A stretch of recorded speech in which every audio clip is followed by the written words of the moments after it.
A billionaire spots a little girl holding a baby in the rain, but what she says next is shocking. Thunder cracked across Clearwater's sky as 3 black SUVs tore through the rain-slicked streets. In the lead vehicle, Detective John Harris gripped the wheel, his knuckles white with tension. Beside him, Ethan Carter clutched a weathered leather briefcase to his chest, his face illuminated by occasional flashes of lightning. Their gaining Ethan shouted over the storm's fury, glancing at the rearview mirror where 2 unmarked vehicles pursued them relentlessly. The contents of the briefcase weighed heavily on both men's minds: hundreds of documents, photographs, and hard drives containing evidence of a child trafficking ring that reached the highest levels of Clearwater's elite. Evidence that could bring down Victoria Reed and her entire operation. A bullet shattered the rear window, sending glass spraying across the back seat. John swerved sharply, taking them down a narrow alley as rain hammered against the windshield. "If anything happens," Ethan said, his voice steady despite the chaos, "get this to Judge Marshall. She's the only one we can trust." The pursuit continued through the maze of downtown streets, past the shuttered storefronts and empty sidewalks. Another shot rang out, this time puncturing the rear tire. The SUV fishtailed violently, spinning across the wet pavement. Time seemed to slow as they careened toward a concrete barrier. In those precious seconds, Ethan's mind flashed to Lucy and Ryan, the 2 children who had started this entire journey, waiting safely at Helen's house. He thought of his own lost family, of redemption, of justice. The impact was devastating. Metal screamed against concrete as the SUV rolled, finally coming to rest on its side. Through the settling dust and rain, Ethan could make out approaching footsteps. He pushed the briefcase into John's hands, his voice barely a whisper. "Run! They can't get this." John hesitated for a moment, then disappeared into the darkness with the briefcase. As armed figures surrounded the wreckage, Ethan smiled faintly. The evidence was safe. The truth would come out. And somewhere in Clearwater, 2 children who had lost everything would finally find justice. But the last thing Ethan saw before unconsciousness claimed him was a familiar face peering through the broken window: Deputy Chief Thomas Weston, his expression a mask of cold triumph. The game wasn't over, it was just beginning. 7 years before the crash, Ethan Carter's life had been picture perfect. Living in a colonial-style house in Clearwater's affluent Highland district, he had built a successful construction company, married his college sweetheart Anna, and treasured every moment with their 6-year-old daughter Lily. The morning everything changed had started like any other pancakes shaped like animals, Lily's laughter filling the kitchen, Anna's gentle reminders about after-school ballet. "Daddy, you'll come to my recital tonight, right?" Lily had asked, her green eyes bright with hope as she adjusted her butterfly hair clip, a birthday gift from her mother. Ethan remembered promising he would be there, kissing her forehead before heading to a crucial meeting with investors. That promise would haunt him for years to come. The call came at 2:47 p.m. Anna's voice was trembling, barely audible. "Someone's trying to break in," then glass shattering. Lily's scream and silence. By the time Ethan reached home, their world had imploded. The front door hung off its hinges, furniture overturned, and most devastating, no sign of Anna or Lily. The following weeks became a blur of police interviews, search parties, and sleepless nights. Ethan emptied his bank accounts, hiring private investigators, plastered the city with missing person posters, and appeared on every news channel that would have him. But as days turned to weeks, hope began to fade.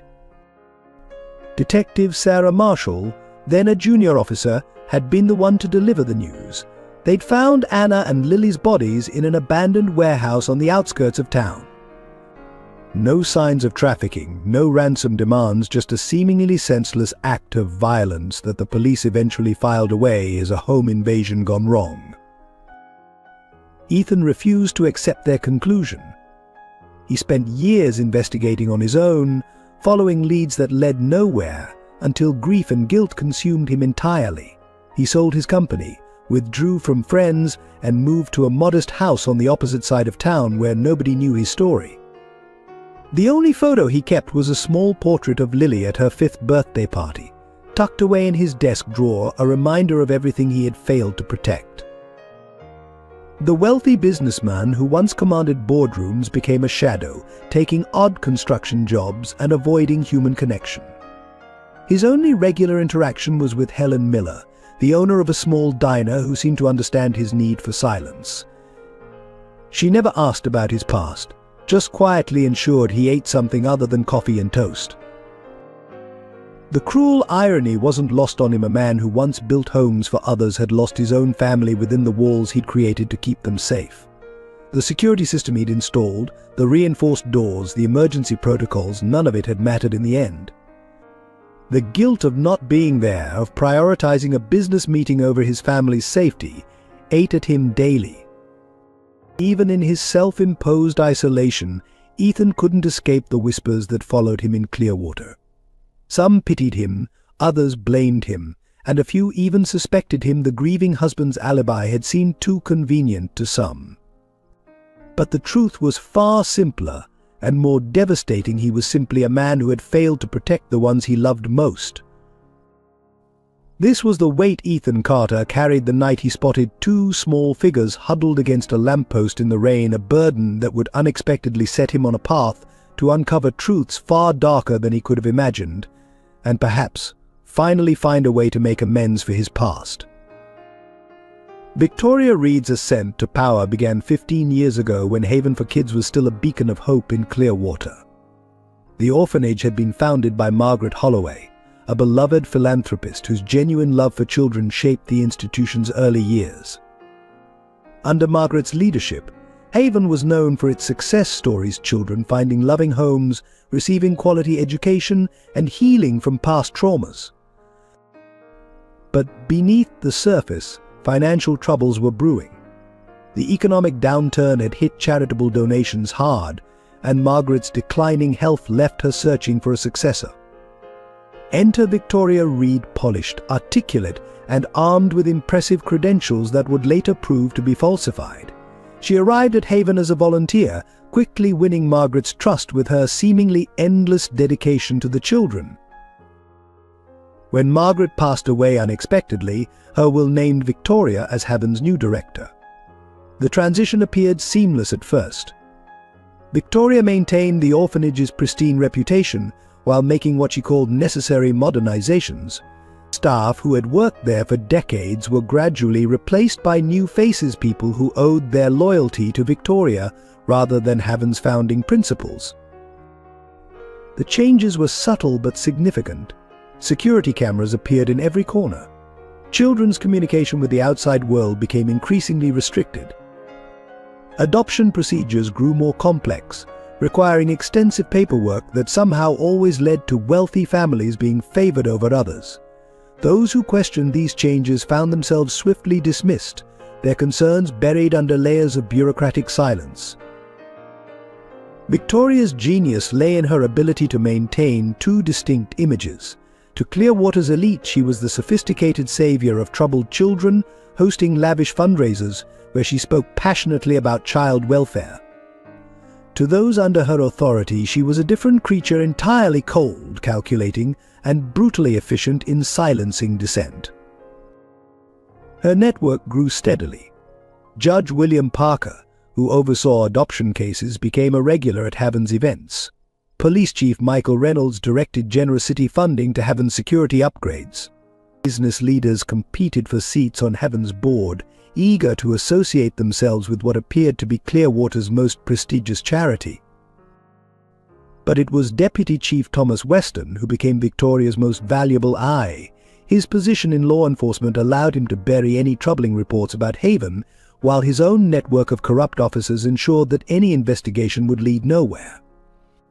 In return, Victoria provided him with the one thing he craved most: power over others' fate. The missing children began as rumors, whispers among the staff about kids who vanished overnight, their records mysteriously lost or altered. When questions arose, Victoria had ready answers: successful adoptions, transfers to other facilities, reunions with newly found relatives. The paperwork always appeared impeccable, thanks to her careful orchestration. Her real masterpiece was the basement. While the upper floors of Haven maintained their cheerful facade, complete with colorful playrooms and well-kept dormitories, the underground facility served a darker purpose. Here, children disappeared into a network that reached far beyond Clearwater's borders, their identities erased and replaced with cargo numbers. Victoria's own past remained shadowy despite her public prominence. Those who dug too deeply into her history often found their careers or lives taking unfortunate turns. She claimed to be a widow of a wealthy businessman, but like much about Victoria Reed, this too was carefully constructed fiction. As Haven's reputation grew, so did Victoria's influence.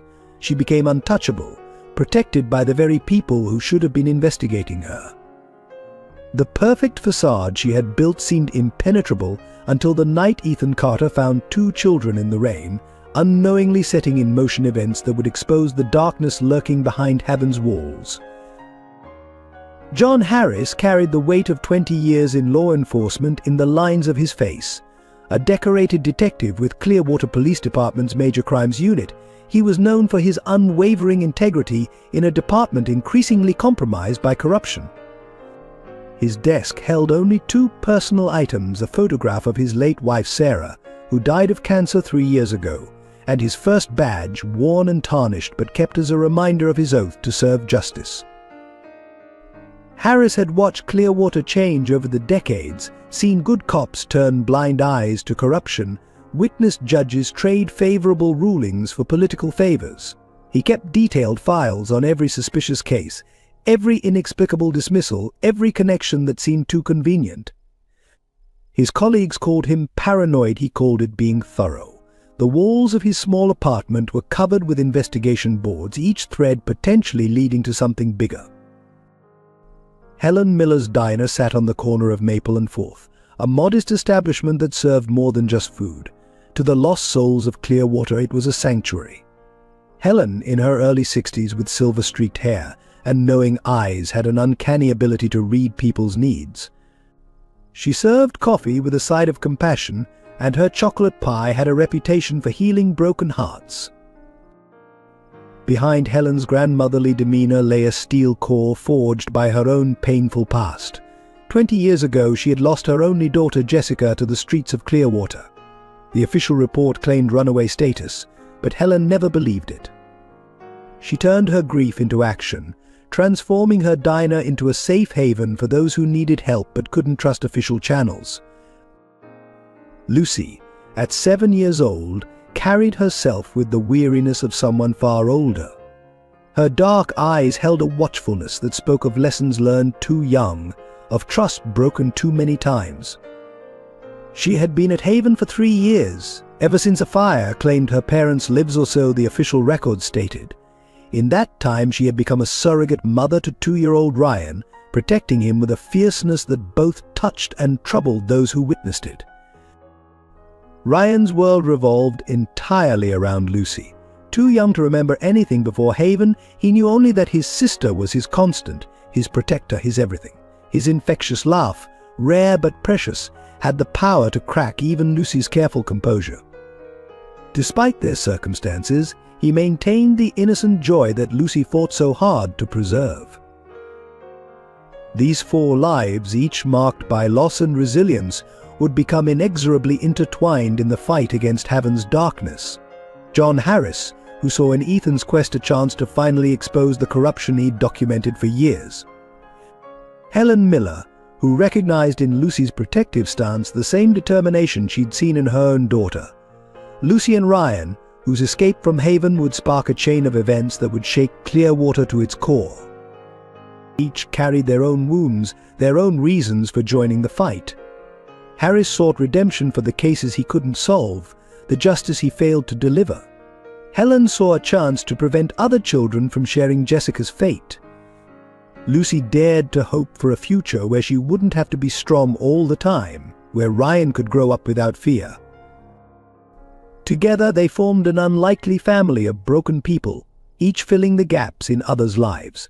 Their strength would be tested in the coming storm, their bonds either strengthened or shattered by the revelations that awaited them. The night that changed everything arrived with a storm that turned Clearwater's streets into rushing rivers. Ethan Carter sat behind the wheel of his black sedan, lost in the familiar fog of grief that always accompanied rain. 7 years hadn't dulled the memory of another stormy night, another drive he should have made sooner. Traffic lights reflected off the wet asphalt, casting red halos through the downpour. At the intersection of Pine and Murray, something caught his eye, a small figure pressed against a lamppost, barely visible through the curtain of rain. His foot hesitated over the gas pedal as the light turned green. The figure didn't move. Even through the rain-streaked windshield, he could make out the protective curve of small arms around something. No, someone. A memory flashed. Lily huddled in her closet during thunderstorms, clutching her favorite teddy bear. Before he could second-guess himself, Ethan pulled to the curb. Rain hammered his shoulders as he stepped out, soaking through his coat in seconds. As he approached, the figure resolved into a young girl, no more than 7, her dark hair plastered to her face. In her arms, she cradled a toddler, wrapped in what looked like a thin blanket. Both children were shivering violently. "Hey," Ethan called softly, crouching to their level. "Are you all right?"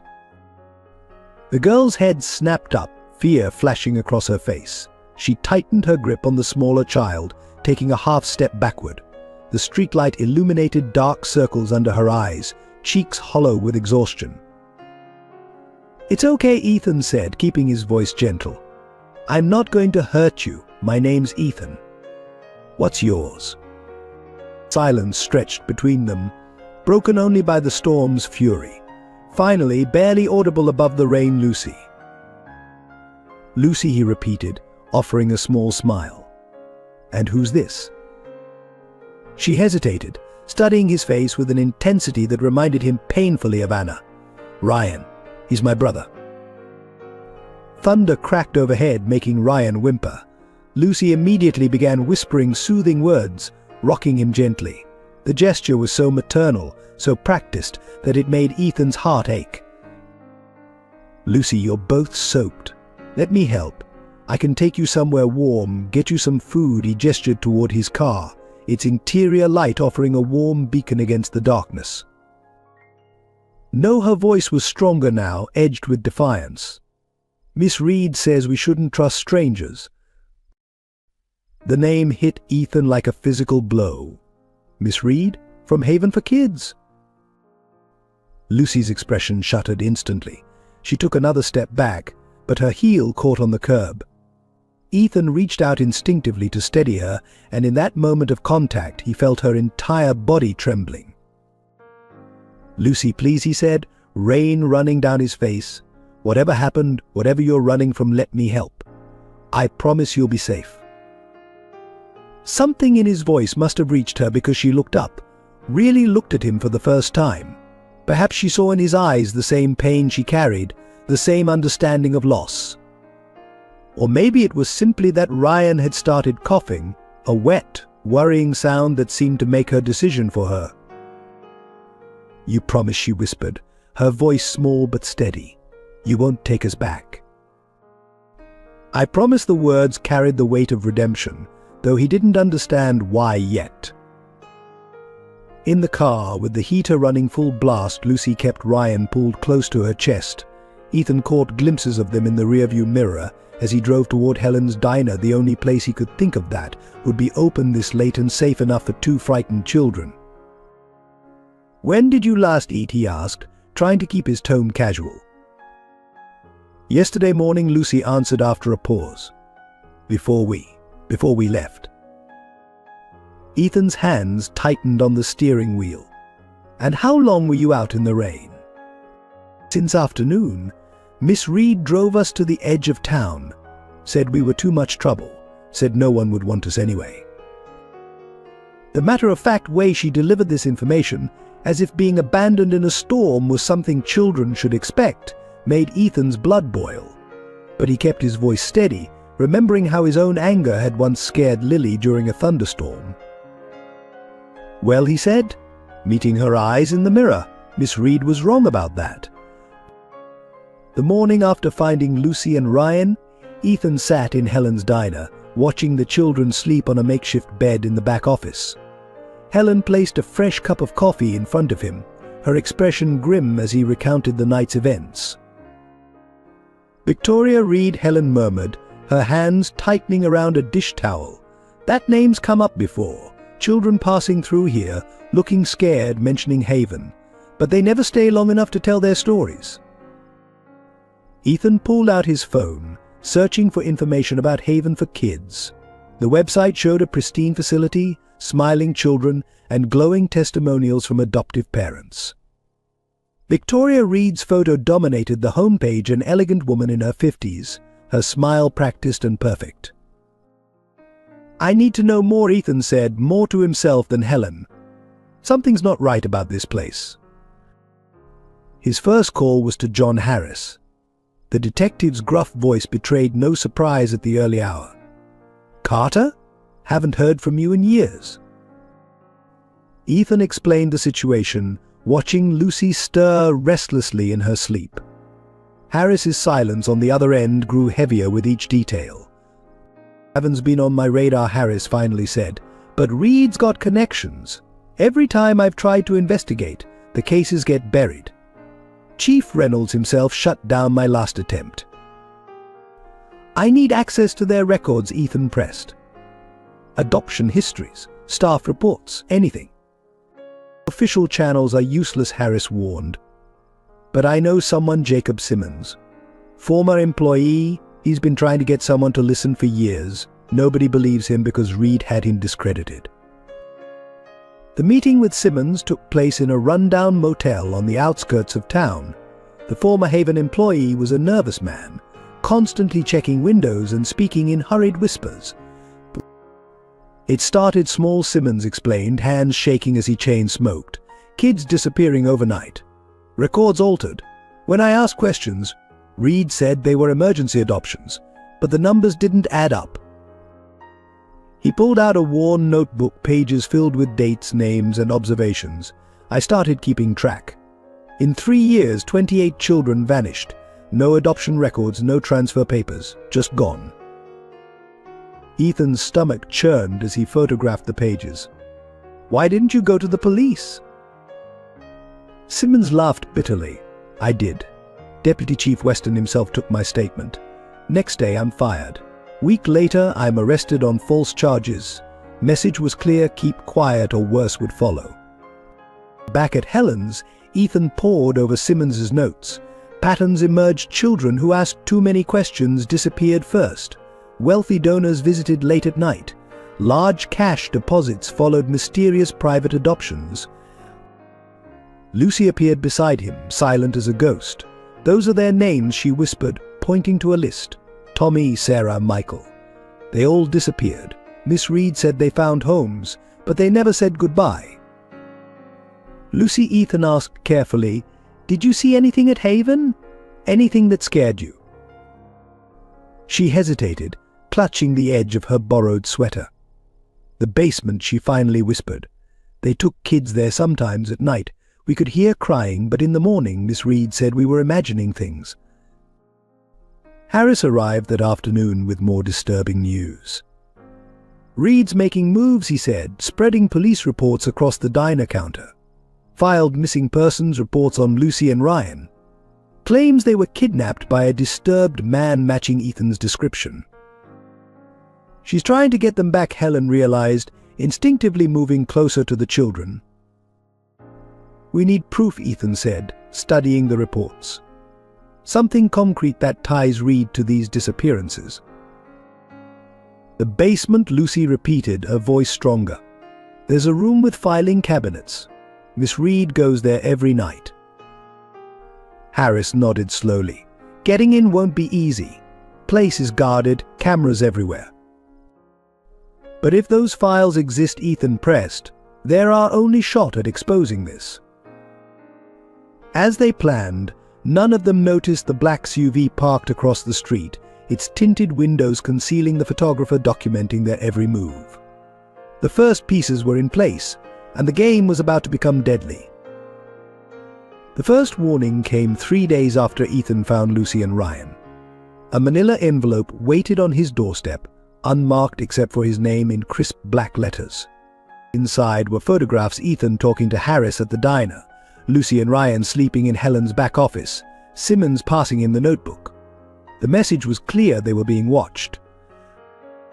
A handwritten note accompanied the photos: "Some matters are best left alone, Mr. Carter." For everyone's safety, the elegant script matched the signature on Haven's official documents. Victoria Reed herself had penned the warning. That evening, Helen's diner received an unexpected health inspection. The inspector, a thin man with cold eyes, seemed particularly interested in the back office where the children had been staying. Helen maintained her composure, but her hands shook as she served coffee to the remaining customers. "Just doing my job, Ma Am," the inspector said with a smile that didn't reach his eyes. "Though I hear you've been housing minors without proper documentation. Shame if the authorities had to get involved."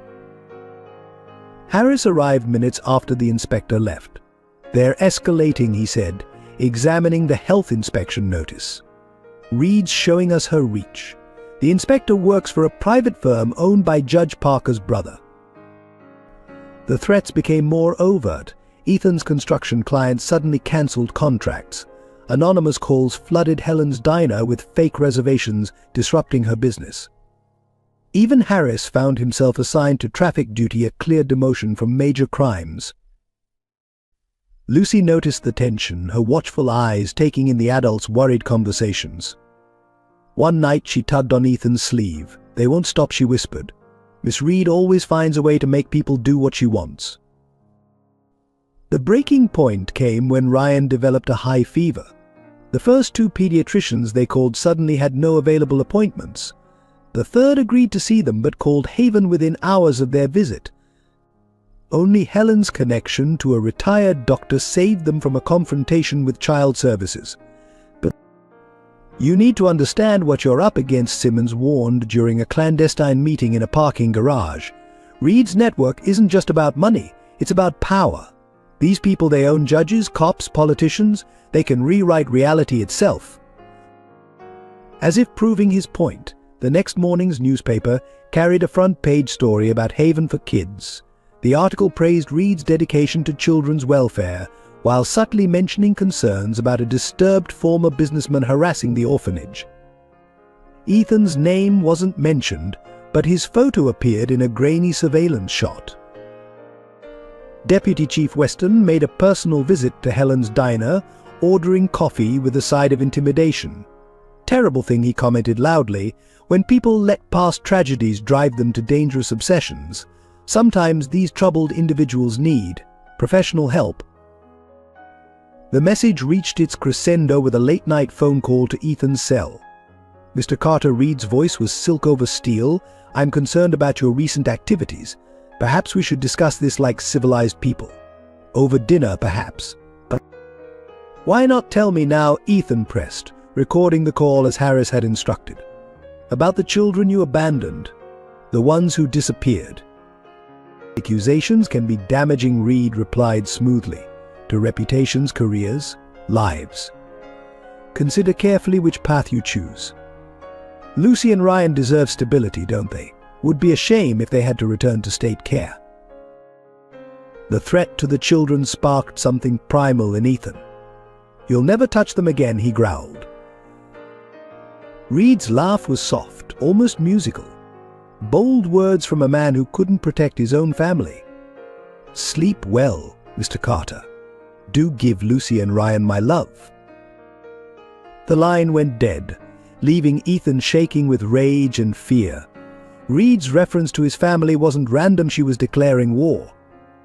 And that night, as rain once again battered Clearwater, Ethan made his decision. He wouldn't back down, wouldn't let another child disappear into Heaven's shadows. Whatever Reed's network threw at them, he would face it. For Lucy, for Ryan, for every child who had vanished without a trace. The game was changing, moving from warnings to open conflict. But this time, Ethan wasn't fighting alone. The breakthrough came from an unexpected source. Harris was reviewing missing persons files spanning the past decade when he noticed something. A case from 3 years ago, the presumed death of Emily and Daniel Richardson's only daughter in a house fire. The timing matched Lucy's arrival at Haven. "Look at this," Harris said, spreading photos across Helen's counter after closing hours. The images showed a smiling family at a charity gala: Daniel Richardson, real estate mogul, his wife Emily, and their 4-year-old daughter Charlotte. Lucy, watching from the corner while cradling a sleeping Ryan, froze when she saw the photos. "The file says Charlotte Richardson died in a fire," Harris continued, watching Lucy's reaction carefully. "But they never found a body, just like they never found records of Lucy's parents' deaths." Ethan studied the photo, then looked at Lucy. The resemblance was striking: the same delicate features, the same watchful dark eyes. "Lucy," he asked gently, "do you remember anything before Haven? About a fire?" Lucy's hands trembled as she clutched Ryan closer. "Sometimes I dream about flames and a woman screaming. Miss Reed said they were just nightmares." Helen touched Lucy's shoulder softly. "Sweetheart, do you remember someone calling you Charlotte?" The color drained from Lucy's face. "I'm not supposed to talk about that name," Miss Reed said. "She said if I ever mentioned it, bad things would happen. To Ryan, to anyone who helped us." The pieces began falling into place. The Richardsons had been investigating corporate corruption when the fire occurred. Daniel Richardson was found dead in his office 2 days later, an apparent suicide. Emily Richardson disappeared, declared mentally unstable after claiming her daughter was alive and her husband murdered. Reed didn't just take children, Ethan realized. She was eliminating threats. The Richardsons were getting too close to something. Harris nodded grimly. Emily Richardson's still alive, living under an assumed name in Seattle. She never stopped searching for Charlotte. "How do we know this isn't another of Reed's traps?" Helen asked, protectively moving closer to Lucy. "She could be using this to draw us out." "Because of this," Harris said, pulling out one final document, a DNA test comparison between Lucy and Emily Richardson's medical records. "I called in a favor at the lab. It's a match." Lucy's voice was barely a whisper. "I remember. A locket. With a butterfly. The lady, my mother, she always wore it." Ethan knelt beside her. "Lucy, you don't have to do anything you don't want to. But your mother, she's been looking for you. She never gave up." "What about Ryan?" Lucy's arms tightened around her brother. "He's all I have. I won't leave him." "Ryan stays with you," Ethan promised. "Whatever happens, you two stay together." The decision to contact Emily Richardson wasn't easy. They knew Reed would be watching. But the truth of Lucy's identity changed everything. It gave them leverage, a way to fight back through legal channels. But Emily Richardson's voice shook when Harris called her. "Charlotte. My Charlotte's alive." The raw hope in her words brought tears to Helen's eyes. But even this revelation came with new dangers. Within hours of Harris making the call, Reed's counterattack began. Child Services suddenly appeared, questioning Lucy and Ryan's living situation. Anonymous tips suggested Ethan was unstable, dangerous. "She's desperate," Harris observed. "Richardson's name carries weight. If this gets out, her whole operation could unravel." Lucy sat quietly through it all, her small face set in determination. That night she tugged Ethan aside. "I remember more now," she whispered. "About the fire. It wasn't an accident. There were men in suits. They took me while my house burned." The admission chilled Ethan to his core. Lucy wasn't just a discarded child, she was living proof of Reed's crimes. And now that she was remembering, she was more dangerous to Reed than ever. "We'll protect you," Ethan promised. "Both of you." But as he watched Lucy finally drift off to sleep, Ryan curled against her side, Ethan couldn't shake the feeling that the real battle was just beginning. Somewhere in Seattle, Emily Richardson was booking a flight to Clearwater. And in her elegant office, Victoria Reed was undoubtedly planning her next move. The truth about Lucy's identity had lit a fuse. The only question was who would survive the explosion. The truth emerged on a quiet Sunday morning at Helen's diner.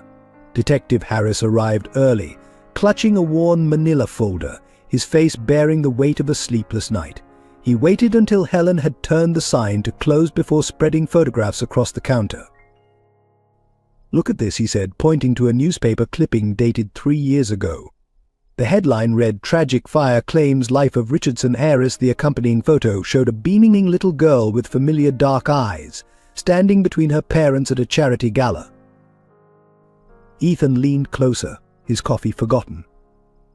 "That's Charlotte Richardson Harris finished. Only daughter of Daniel and Emily Richardson. Supposedly died in a house fire, but they never found a body." But Lucy, who had been quietly coloring in the corner with Ryan, looked up sharply at the name. Her crayon stopped mid-stroke, her small body going completely still. The Richardsons were prominent figures in Clearwater. Harris continued. Daniel was investigating corporate fraud when the fire happened. 2 days later, he was found dead in his office, apparent suicide. Emily Richardson had a breakdown, claiming her daughter was alive and her husband was murdered. She disappeared shortly after. Helen moved closer to Lucy, noticing how the child's hands had begun to tremble. "Sweetheart," she said gently, "do you recognize anything in these pictures?" Lucy stared at the photos, her face pale. She clutched Ryan tighter, as though afraid someone might snatch him away. Finally, in a voice barely above a whisper, she said, "The necklace. The butterfly necklace." Harris pulled out another photo, a close-up of Emily Richardson wearing an ornate butterfly locket. "You remember this?" She used to let me hold it before bed." Lucy's voice trembled. "It played music. But Miss Reed said I was making up stories. Said I'd be punished if I talked about before." Ethan felt a cold fury building in his chest. Reed knew. She knew exactly who Lucy was. "There's more," Harris said, producing a DNA test report. "I had the lab compare Lucy's DNA with Emily Richardson's medical records. It's a match. Lucy is Charlotte Richardson." The revelation hit like a thunderbolt. Lucy wasn't just another abandoned child, she was living proof of something far darker. Her father's death, her mother's disappearance, the convenient fire that left no trace, it all pointed to an elaborate cover-up. "Miss Reed," Lucy said suddenly, her voice stronger. "She used to make phone calls late at night. I heard her once, talking about the Richardson problem being handled." Helen wrapped her arms around Lucy's shoulders. "You're safe now, sweetheart. No one's going to hurt you." But Ethan saw the bigger picture forming. The Richardsons were getting close to something. Close enough that someone ordered a hit disguised as a tragic accident, and Reed was part of it. "Emily Richardson's alive," Harris added, "living under an assumed name in Seattle. She never stopped searching for Charlotte." Lucy's grip on Ryan tightened. "What happens now?" "I won't leave Ryan. He's my brother." "No one's separating you," Ethan promised, though he knew the battle ahead would be complex. Emily Richardson had legal rights to her daughter, but Ryan's situation was less clear. That evening, as Lucy and Ryan slept upstairs in Helen's apartment, the adults grappled with their next move. Contacting Emily Richardson would expose Lucy's survival, potentially putting her in danger again. But keeping the truth hidden felt like perpetuating Reed's crimes. "We do this carefully," Harris decided. "Build an airtight case first. The Richardsons weren't just wealthy, they had influence. If we can prove Reed's involvement in the cover-up, she'll know we're coming," Helen warned. "The moment Emily Richardson appears in Clearwater, Reed will strike back." Ethan watched Lucy through the doorway, remembering another little girl he'd failed to protect.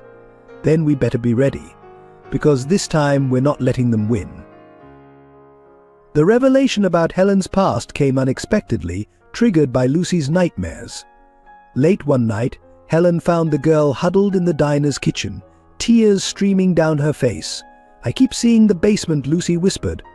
The locked doors. The children crying. Something shifted in Helen's expression, a shadow of old pain crossing her weathered features. She sat beside Lucy, her hands clasped tightly in her lap. "I know about those basements," she said softly. 20 years ago, I was in one." The next morning, Helen gathered Ethan and Harris in her office. Her usual warmth was replaced by a steely determination as she pulled out a battered journal from a locked drawer. "It's time you knew why I've been helping you," she began. "In 1994, I wasn't just a diner owner. I had a daughter, Jessica, 16 and beautiful. She disappeared one night after her shift at the local grocery store. The police called her a runaway, but I knew better. She'd been excited about college, had plans for the future." Helen's fingers traced the journal's worn cover. "I spent months searching, following every lead. That's when I first heard about the network people in power who traded children like commodities. Back then, it wasn't Haven. It wasn't Haven. It was called Sunrise Group Home, run by Margaret Holloway." "Margaret Holloway," Ethan interrupted. "Haven's founder." No, Helen's voice hardened. The real Margaret Holloway died in 1993. Someone else took her identity, a woman who later trained Victoria Reed. I discovered this too late to save Jessica, but not too late to document everything. The journal contained meticulous notes, dates, locations, vehicle descriptions, conversations overheard while Helen posed as a cleaning lady in wealthy homes. She'd mapped an entire underground network, all leading back to the fake Margaret Holloway. When I finally found where they'd taken Jessica, she was already gone, sold to someone overseas. I tried going to the authorities, but the police chief then was on their payroll. Instead of investigating, they came after me, planted drugs in my car, threatened to destroy my life. Harris studied the journal's pages with growing horror. These names, some of them are still in power today. Judge Parker, Chief Reynolds. The network never died, Helen confirmed. It just evolved. Reed learned from her predecessor, made the operation more sophisticated. But the basics haven't changed: find vulnerable children, make them disappear, sell them to the highest bidder. Lucy, who had been listening from the doorway, stepped into the room. "The music box," she said quietly. "In the basement at Haven. It plays the same tune every night at 8. Helen's face went pale. A silver box with roses carved on the lid. Lucy nodded. "Miss Reed says it's to help the little ones sleep." "It was their signal," Helen whispered. "When the music played, it meant transactions were happening. They're still using the same system." The revelation changed everything. Helen wasn't just an ally, she was a witness, someone who had spent decades gathering evidence against the very network they were fighting. Her diner's reputation as a safe haven wasn't accidental. She'd designed it that way, creating a refuge she wished had existed for Jessica. "Why didn't you tell us sooner?" Ethan asked gently. Helen's eyes filled with tears she refused to let fall. "Because knowledge is dangerous. Every person who learned too much about the network ended up dead or discredited. I had to be sure you were ready for what we're facing." She turned to Lucy, her voice softening. "When I saw you that first night protecting Ryan, I saw Jessica. She used to look after the younger kids in our neighborhood the same way. I couldn't save her, but maybe, together, we can save you both." Harris began photographing the journal's pages. "This is the missing link we needed. Helen's documentation connects the old network to Haven. If we can prove Reed learned from the fake Holloway, we can expose the entire operation," Ethan finished. But Helen's expression remained grave. "Remember, these people have had decades to perfect their methods. They're not just criminals, they're architects of a system designed to make children disappear, and they'll do anything to protect it." Detective John Harris had spent 20 years on the force learning one crucial lesson: trust no one. So when Ethan Carter first approached him about Haven, Harris's instinct screamed warning. A wealthy man with a tragic past, suddenly interested in missing children? It felt too convenient, too perfectly timed. "I want every detail on Ethan Carter," Harris instructed his most trusted colleague, Detective Sarah Martinez. "Background, finances, his movements since his family's death. Something doesn't add up." The initial investigation revealed patterns that only deepened Harris's suspicion. Carter had liquidated his assets 7 years ago, right after his family's murder. Large sums of money had moved through offshore accounts. But he'd maintained connections with construction companies that worked on Haven's renovations. "Look at the timing," Harris explained to Martinez, pointing to a timeline on his office wall. "Carter's family dies, he disappears for years, then suddenly resurfaces just as we're getting close to Haven. What if he's working for Reed?" The surveillance photos on Harris's desk told their own story: Carter meeting with known associates of Haven, late-night visits to locations connected to missing children cases, conversations with people who had lost family members to the network. It all seemed to paint a picture of a man deeply embedded in the trafficking operation. But then came the night that changed everything. Harris was working late, reviewing security footage from Haven, when he noticed something strange. In videos from 7 years ago, Victoria Reed appeared at Carter's house the day before his family was murdered. The timestamp matched Carter's alibi perfectly. He'd been at a business meeting she had arranged. She set him up, Harris realized, his coffee growing cold as he dug deeper. Reed orchestrated the whole thing. Carter's family wasn't randomly targeted, they were eliminated. A further investigation revealed more connections. Anna Carter, Ethan's wife, had been a child advocate lawyer working on cases involving Haven. Lily, their daughter, had mentioned seeing scary people at her school right before her death. When Harris confronted Ethan with this information at Helen's diner, he expected denials or excuses. Instead, Carter's face went ashen. "Anna was investigating Haven," he whispered. "All this time, I thought it was random." The raw pain in Carter's voice couldn't be faked. Harris had interviewed enough witnesses to know genuine grief when he saw it. "Why didn't you tell me about Reed visiting your house that day?" "Because I didn't know," Ethan replied, his hands shaking. "I was at that meeting for hours. By the time I got home, his voice broke. It was too late." Harris pulled out the surveillance photos he'd collected on Carter. "I thought you were part of it. The money transfers, the meetings, it all seemed to point to you being involved with Reed's operation." A bitter laugh escaped Ethan. "Those meetings? I was tracking down parents of missing children. The money? Legal funds for families trying to fight Haven in court. I couldn't save my family, but maybe I could help others." The realization hit Harris like a physical blow. He'd been investigating the wrong person while Reed continued her operation unimpeded. "I'm sorry," he said finally. "I let my suspicion blind me to the truth." Ethan studied Harris for a long moment. "You were doing your job. After what happened to my family, I understand the need to question everything."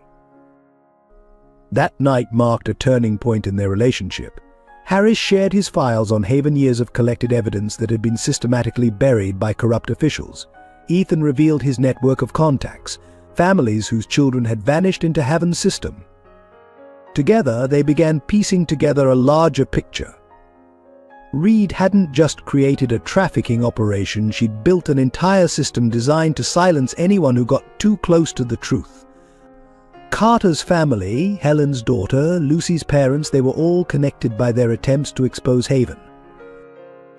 "We need each other," Harris admitted, watching Lucy and Ryan sleep peacefully in Helen's back room. "You have the resources and connections I can't access. I have the law enforcement experience to make the evidence stick." Ethan nodded, understanding the unspoken agreement. "Partners." "Partners," Harris confirmed, extending his hand. "Let's bring the whole damn system down." The task of building a case against Haven began in Helen's basement. converted into a makeshift command center. Maps covered the walls, red strings connecting photos, documents, and handwritten notes. Harris had brought in a secure computer system, isolated from any network that Reed might monitor. "We need 3 types of evidence," Harris explained, pinning up new photographs, financial records proving money laundering, documentation of false adoptions, and testimony from survivors. "Without all 3, Reed's lawyers will tear our case apart." Ethan focused on the financial angle, using his business contacts to trace Haven's money trail. The patterns were cleverly disguised donations routed through shell companies, construction contracts inflated to hide cash transfers, adoption fees that disappeared into offshore accounts. "Look at this," he called Harris over one evening, pointing to a spreadsheet. "Every month, exactly $50,000 moves through 6 different companies before landing in an account in the Cayman Islands. The companies all list the same board members, people who died years ago." Lucy proved an unexpected source of information. Her perfect memory recalled details about Haven's operations that others had missed. The blue file, she told them, drawing a detailed map of Haven's basement. "Miss Reed keeps them in a special cabinet. She thinks no one can see her typing the code, but I did. 74921. Helen's network of diner regulars became their eyes and ears. Truck drivers reported suspicious night deliveries at Haven. Hospital staff noted children admitted with questionable documentation. Teachers mentioned students who disappeared mid-semester. Working late one night, Harris discovered a pattern in Haven's adoption records. The timing, he said, spreading files across the table. Every successful adoption happened within 2 days of a large deposit into Haven's accounts. The amounts vary, but they're always from companies linked to wealthy donors. Ethan examined the records. These aren't adoption fees, they're purchase prices. The breakthrough came from an unexpected source. A janitor at Haven, motivated by the recent disappearance of his nephew, smuggled out a USB drive containing backup files. The data was encrypted, but Harris knew someone who could help. "My God," the tech specialist whispered, after breaking the encryption. "It's all here. Financial records, fake documentation, even videos of transactions. They documented everything." The evidence painted a horrifying picture. Haven wasn't just trafficking children, it was part of a sophisticated operation that included money laundering, document forgery, and systematic intimidation of witnesses. The organization had tentacles in law enforcement, the judicial system, and local government. "We need more," Harris insisted. "Physical evidence that can't be explained away, something that ties Reed directly to the crimes." Lucy mentioned the music box in Haven's basement, the one that played at 8 every night. Helen recognized it as the same signal used by the network 20 years ago. It's more than just music, she realized. It's their communication system. Ethan and Harris planned a covert operation to access Haven's basement. Using building plans obtained through Ethan's construction contacts, they identified a maintenance tunnel that connected to Haven's underground level. The risk was enormous. If caught, they'd lose everything: the evidence, their credibility, possibly their lives. But the alternative was letting more children disappear into Haven's shadows. One rainy night, while Reed attended a charity gala, they made their move. The tunnel was narrow and damp, decades of neglect evident in its crumbling walls. They moved silently, guided by Lucy's detailed map. In the basement's filing room, they found what they were looking for: the blue files Lucy had mentioned. The cabinet's lock yielded to her memorized code. Inside were detailed records of every transaction, every child sold, every official bribed. Most damning was Reed's personal ledger, documenting her correspondence with the fake Margaret Holloway. The evidence linked Haven directly to the trafficking network Helen had investigated 20 years ago. But as they photographed the documents, a sound froze them in place, the music box beginning its nightly melody. Footsteps approached the basement door. They barely escaped, clutching their evidence, as Reed's security team investigated the disturbance, but they had what they needed: proof that couldn't be denied or explained away. This is it, Harris said, reviewing the photographs in Helen's basement. Enough to bring down not just Reed, but the entire network. Ethan nodded, watching Lucy sleep peacefully upstairs with Ryan. Then let's end this. For every child they've taken, for every family they've destroyed. The evidence was organized, backed up, and distributed to trusted contacts. If anything happened to them, the truth would still come out.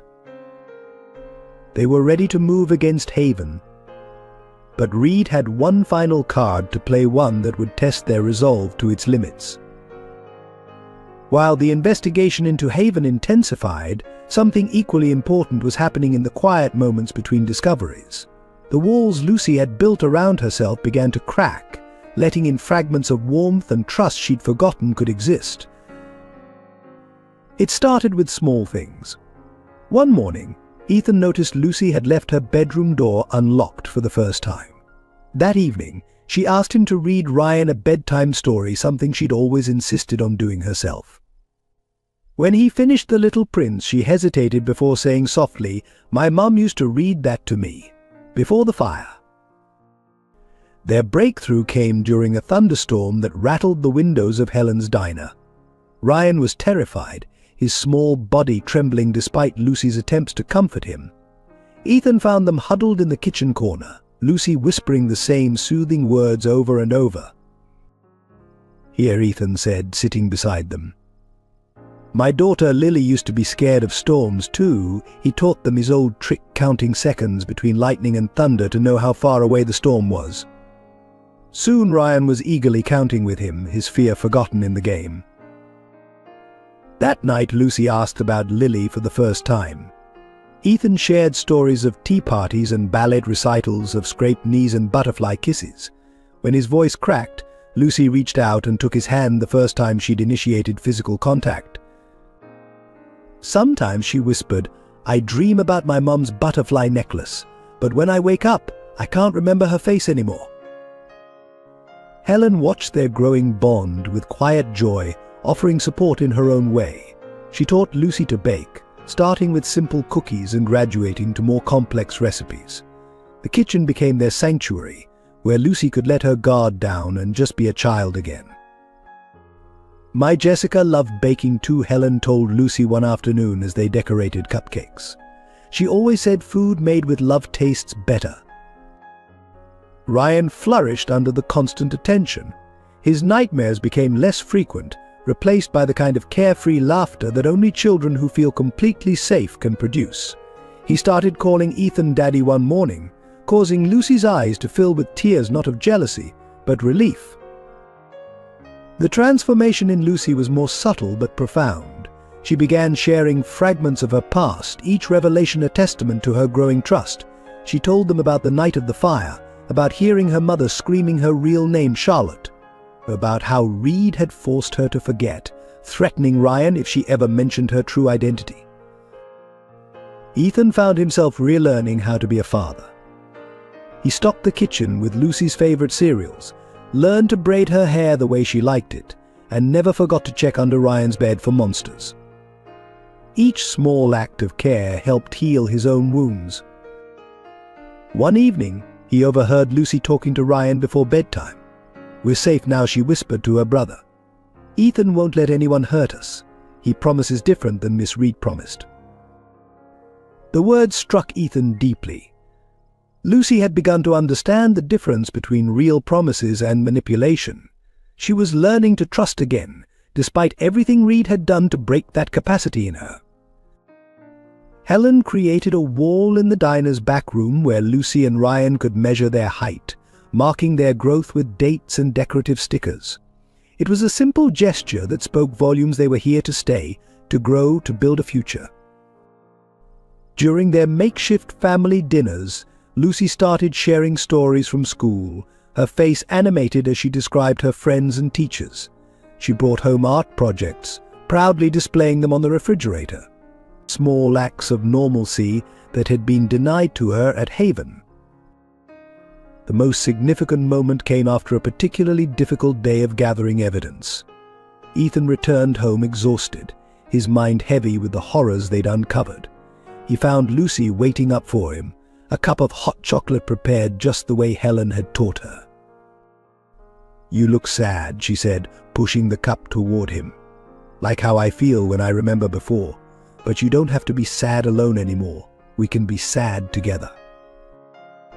In that moment, Ethan realized they weren't just helping Lucy and Ryan heal, they were healing him too. The children had given him back something he thought he'd lost forever: the ability to love, to protect, to be a father again. That night, Lucy fell asleep holding his hand, her other arm protectively around Ryan. The trust in her peaceful expression was a victory greater than any evidence they'd gathered against Haven. The first sign that Reed was escalating her counterattack came on a quiet Tuesday morning. Helen arrived at her diner to find the windows smashed, the interior vandalized. Spray painted across the walls was a simple message: children should be with their real families. The threat's meaning was clear. Reed knew about Lucy's true identity as Charlotte Richardson, and she was prepared to use it.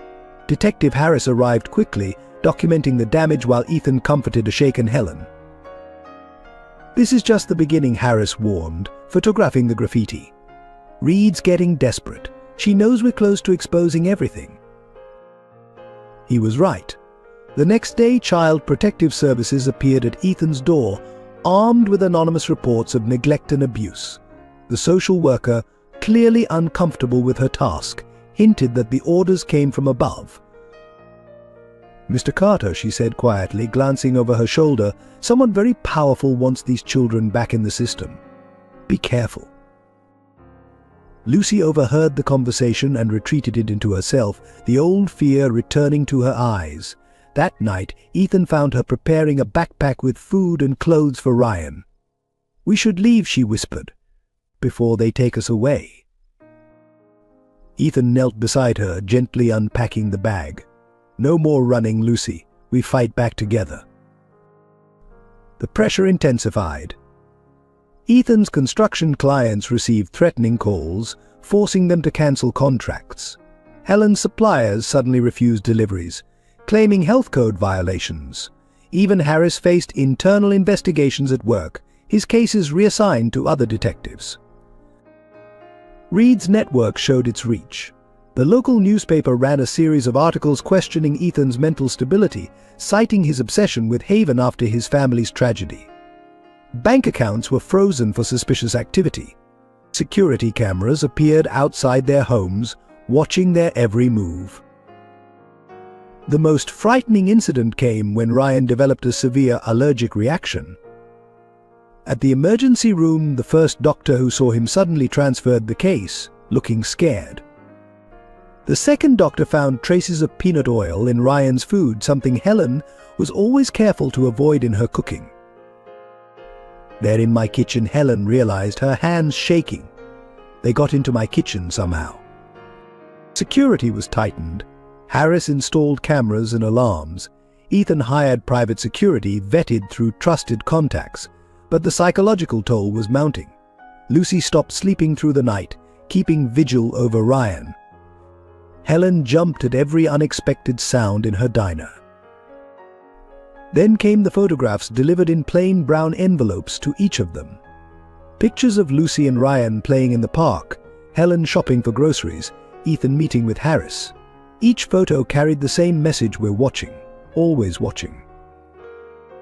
The most disturbing development was the appearance of a black SUV outside Lucy's school.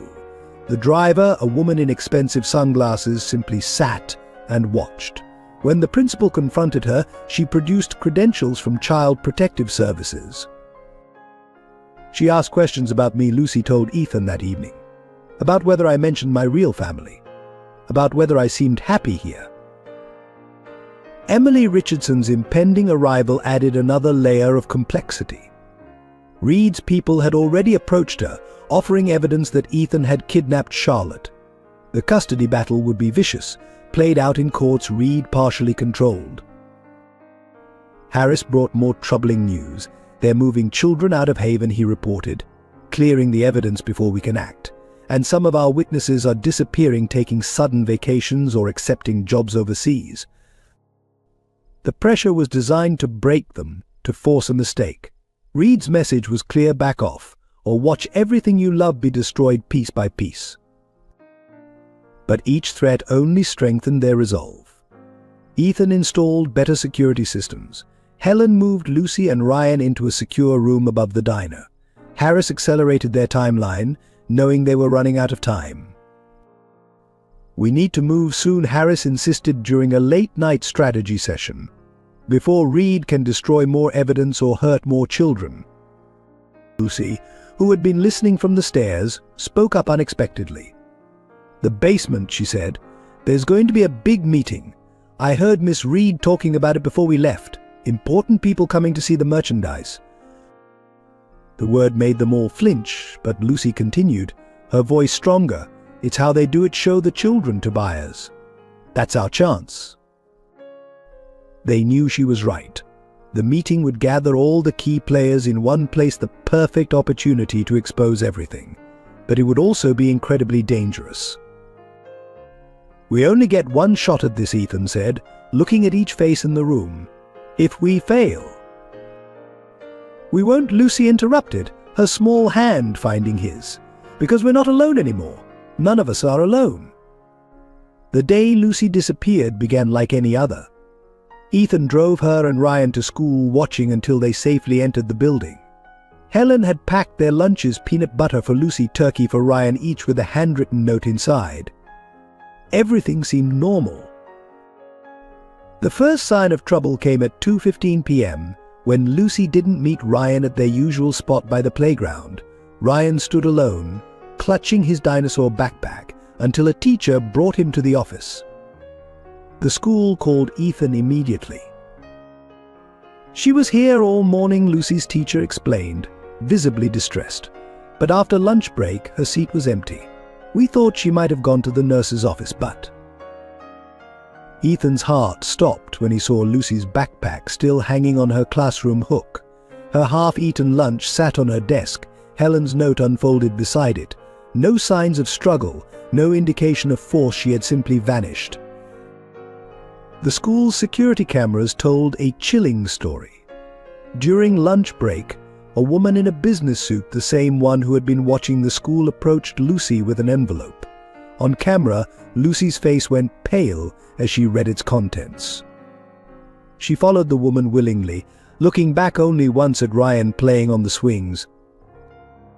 She knew, Harris said, reviewing the footage. Reed knew exactly how to make Lucy cooperate. Threaten Ryan, and Lucy would do anything. The envelope was found in a trash can near the school. Inside was a photo of Ryan at the playground, taken that morning with a simple message: "Come quietly, or he's next." Within hours, a video arrived on Ethan's phone.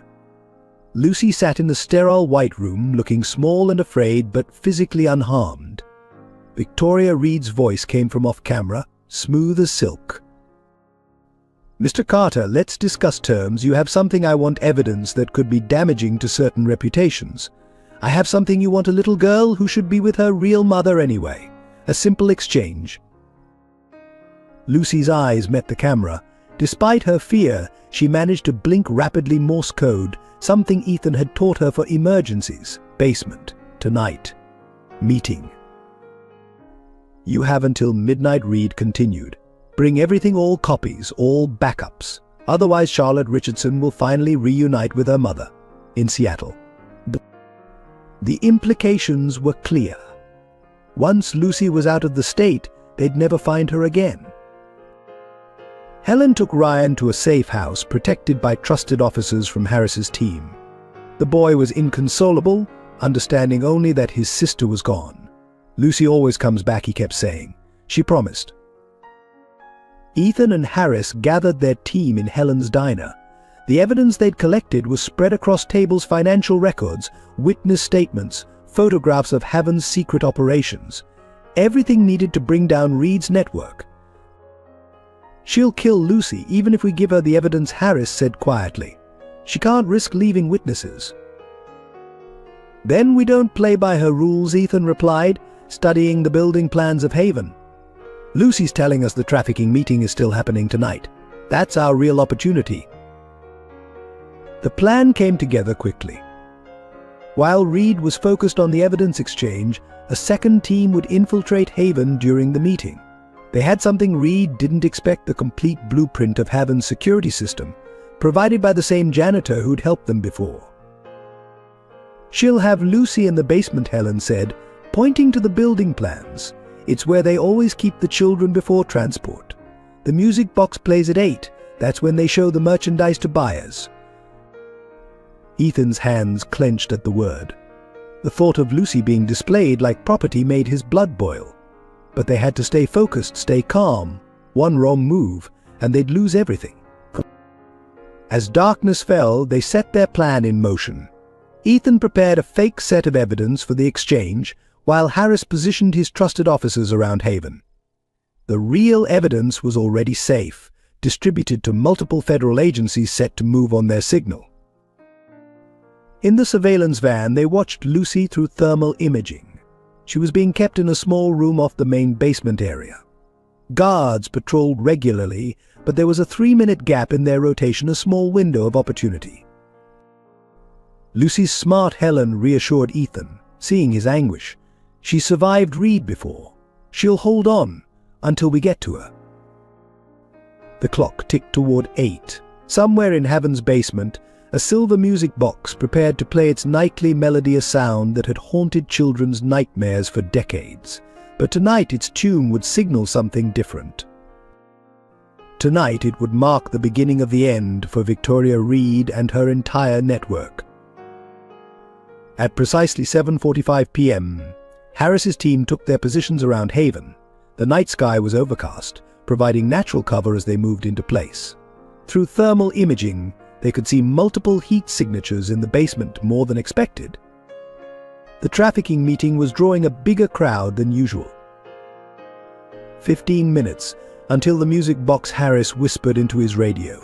Confirmed visual on at least 12 adults, and he paused, swallowing hard. 7 children in the basement level.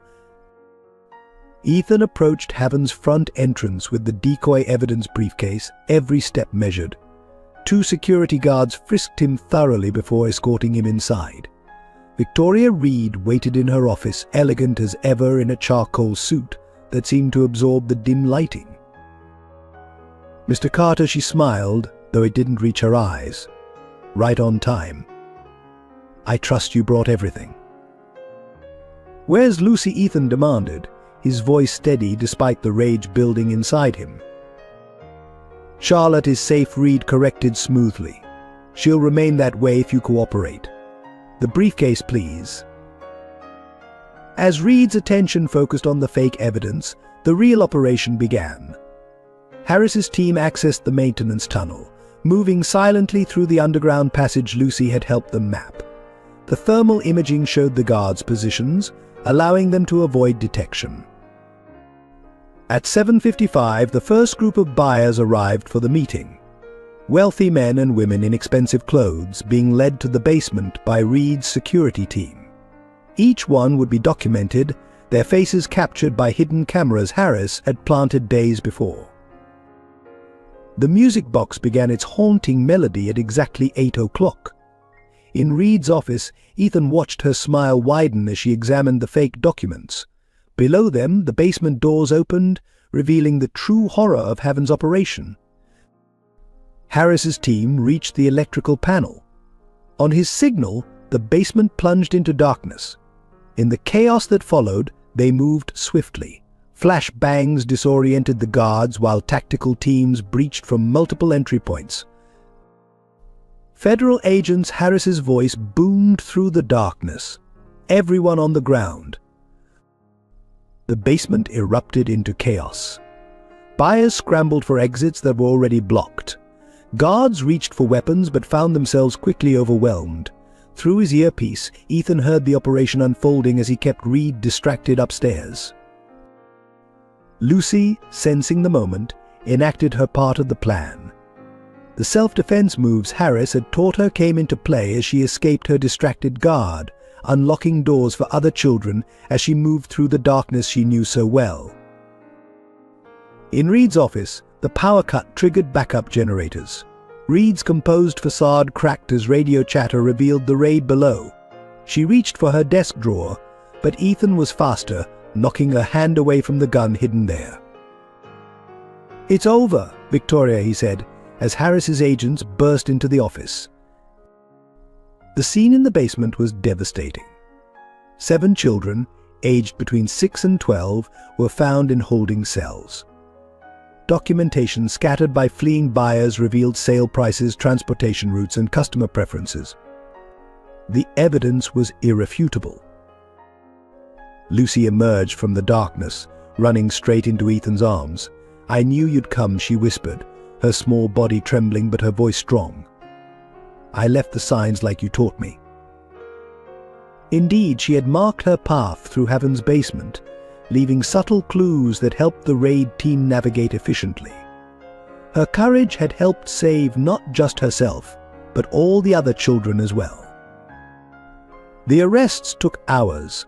Prominent community leaders, wealthy businessmen, corrupt officials all led away in handcuffs. Their carefully constructed masks of respectability crumbled under the harsh lights of justice. Victoria Reed stood in the middle of her crumbling empire, watched by armed agents as Harris catalogued the evidence. The music box played on, its melody now a requiem for her fallen network. "You don't understand what you've done," Reed hissed at Ethan. "This system exists because people want it to exist.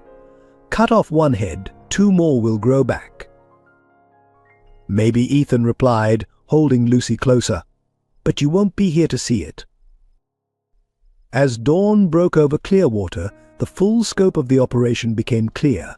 Dozens of children saved, hundreds of documents seized, a trafficking network that had operated for decades finally exposed.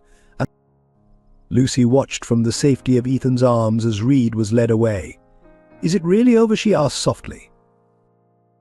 "This part is," Ethan assured her, "and we'll be ready if they try to start again."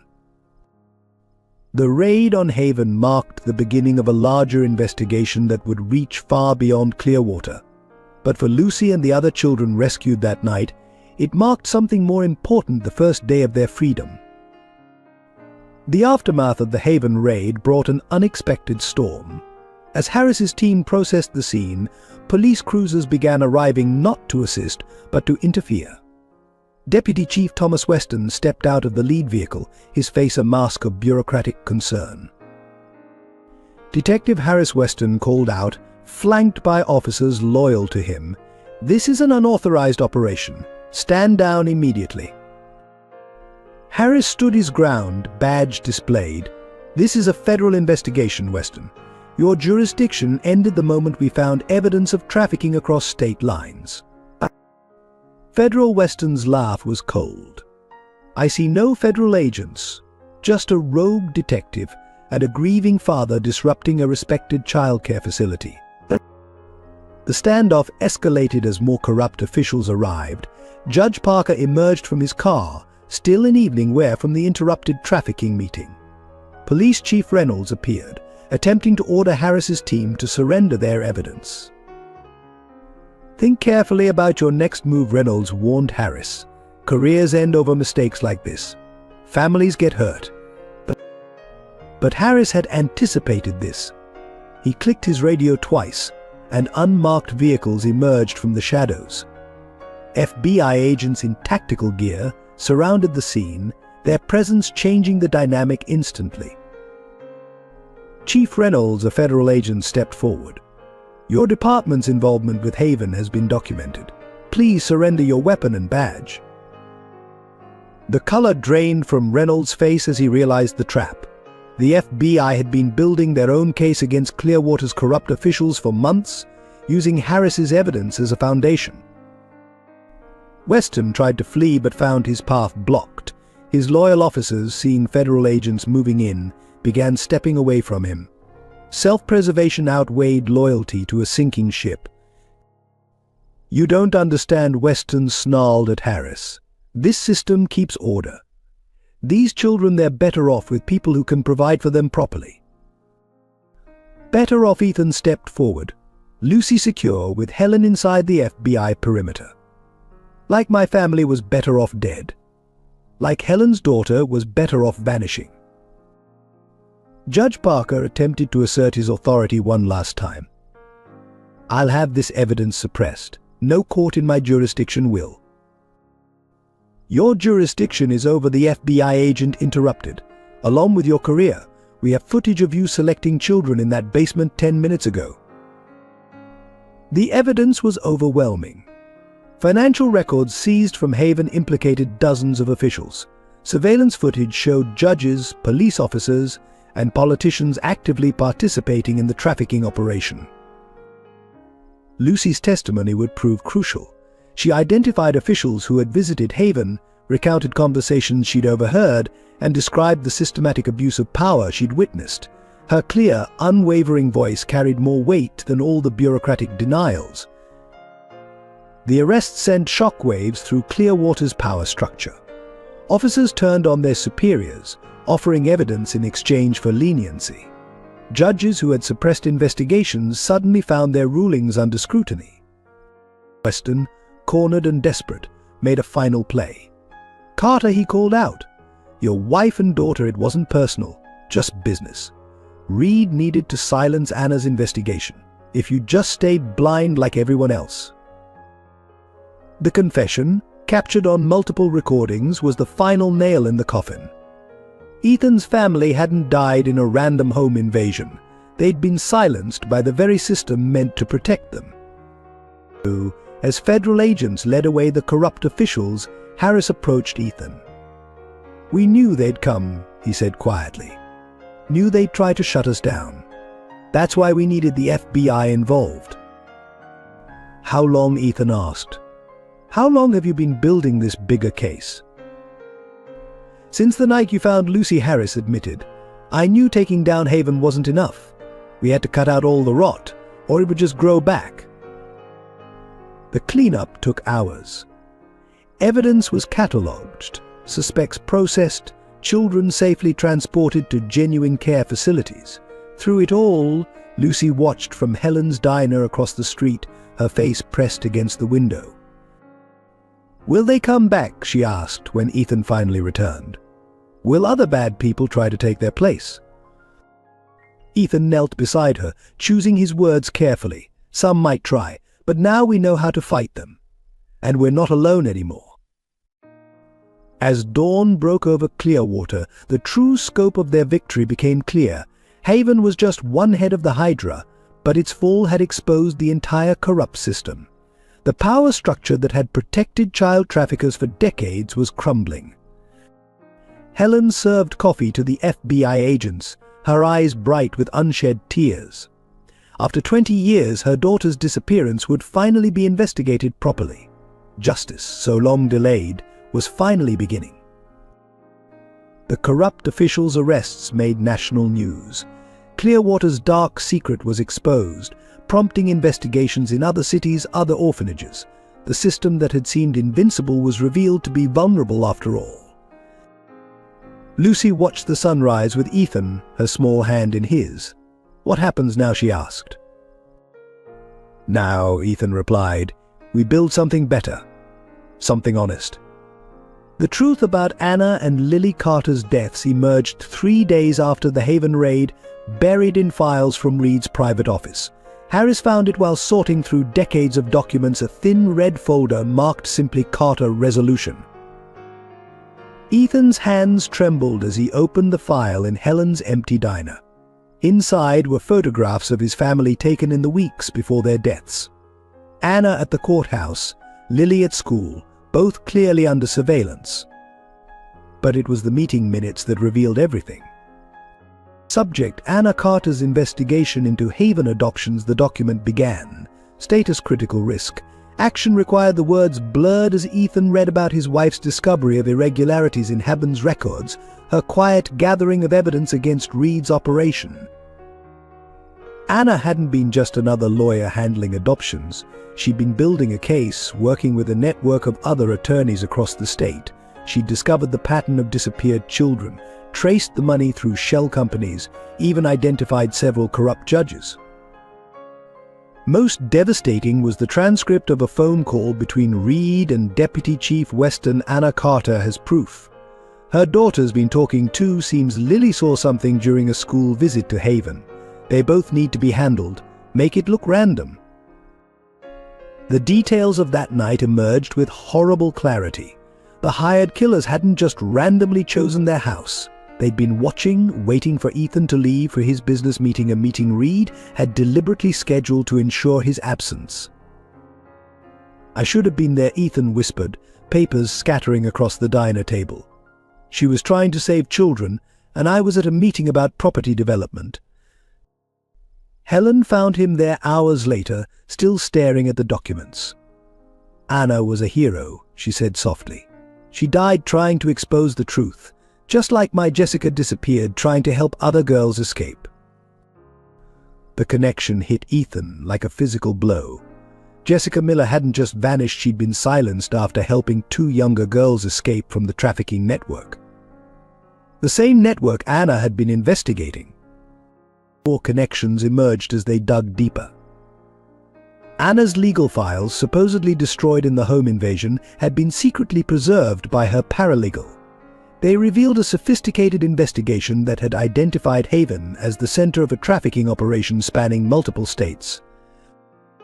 Lily's involvement had been accidental but crucial.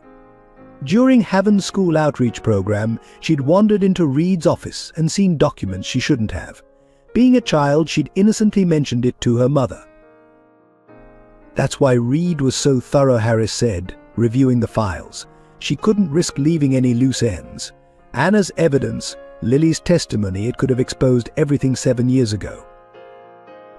The final piece was a letter Anna had written to Ethan, never delivered. Found in Reed's personal safe, it detailed her investigation and her fears. "If anything happens to me," she'd written, "don't let them bury the truth.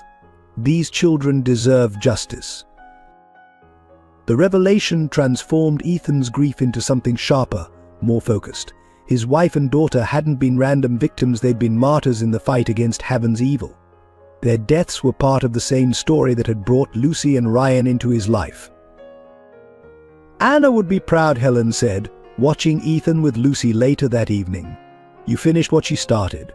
You protected children who needed help, just like she tried to do." But the knowledge came with a terrible burden.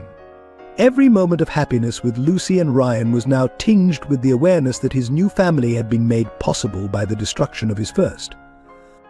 The very system he'd helped destroy had orchestrated the events that brought them together. Lucy, perceptive as always, sensed the change in him.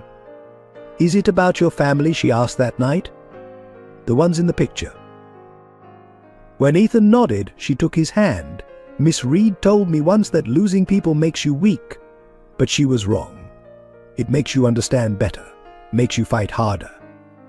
Out of the mouth of babes came wisdom that cut through his guilt. Anna had died fighting to protect children like Lucy. In saving her, in loving her and Ryan, Ethan wasn't betraying his first family's memory, he was honoring it. The night everything changed began with a warning. Helen was closing the diner when she noticed a familiar face across the street, one of the men who had taken Jessica 20 years ago.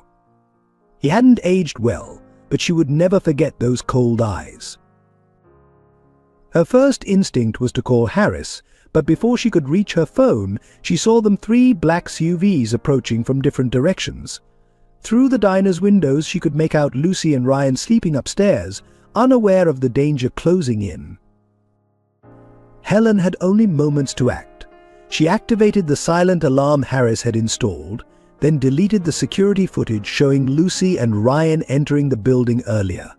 When the men burst in, they found her calmly wiping down tables. "Where are they?" the leader demanded, his voice carrying the same cold authority she remembered from decades ago. "Gone," Helen replied steadily.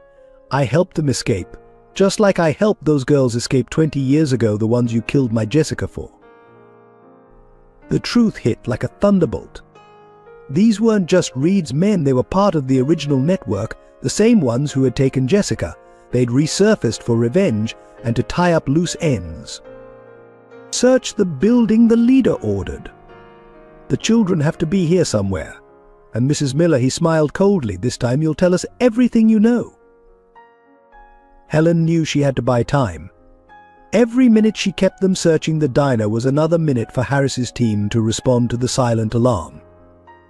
Every question she pretended to answer slowly was another moment Lucy and Ryan remained hidden in the secret room behind the kitchen, the room Jessica had once used to hide other girls.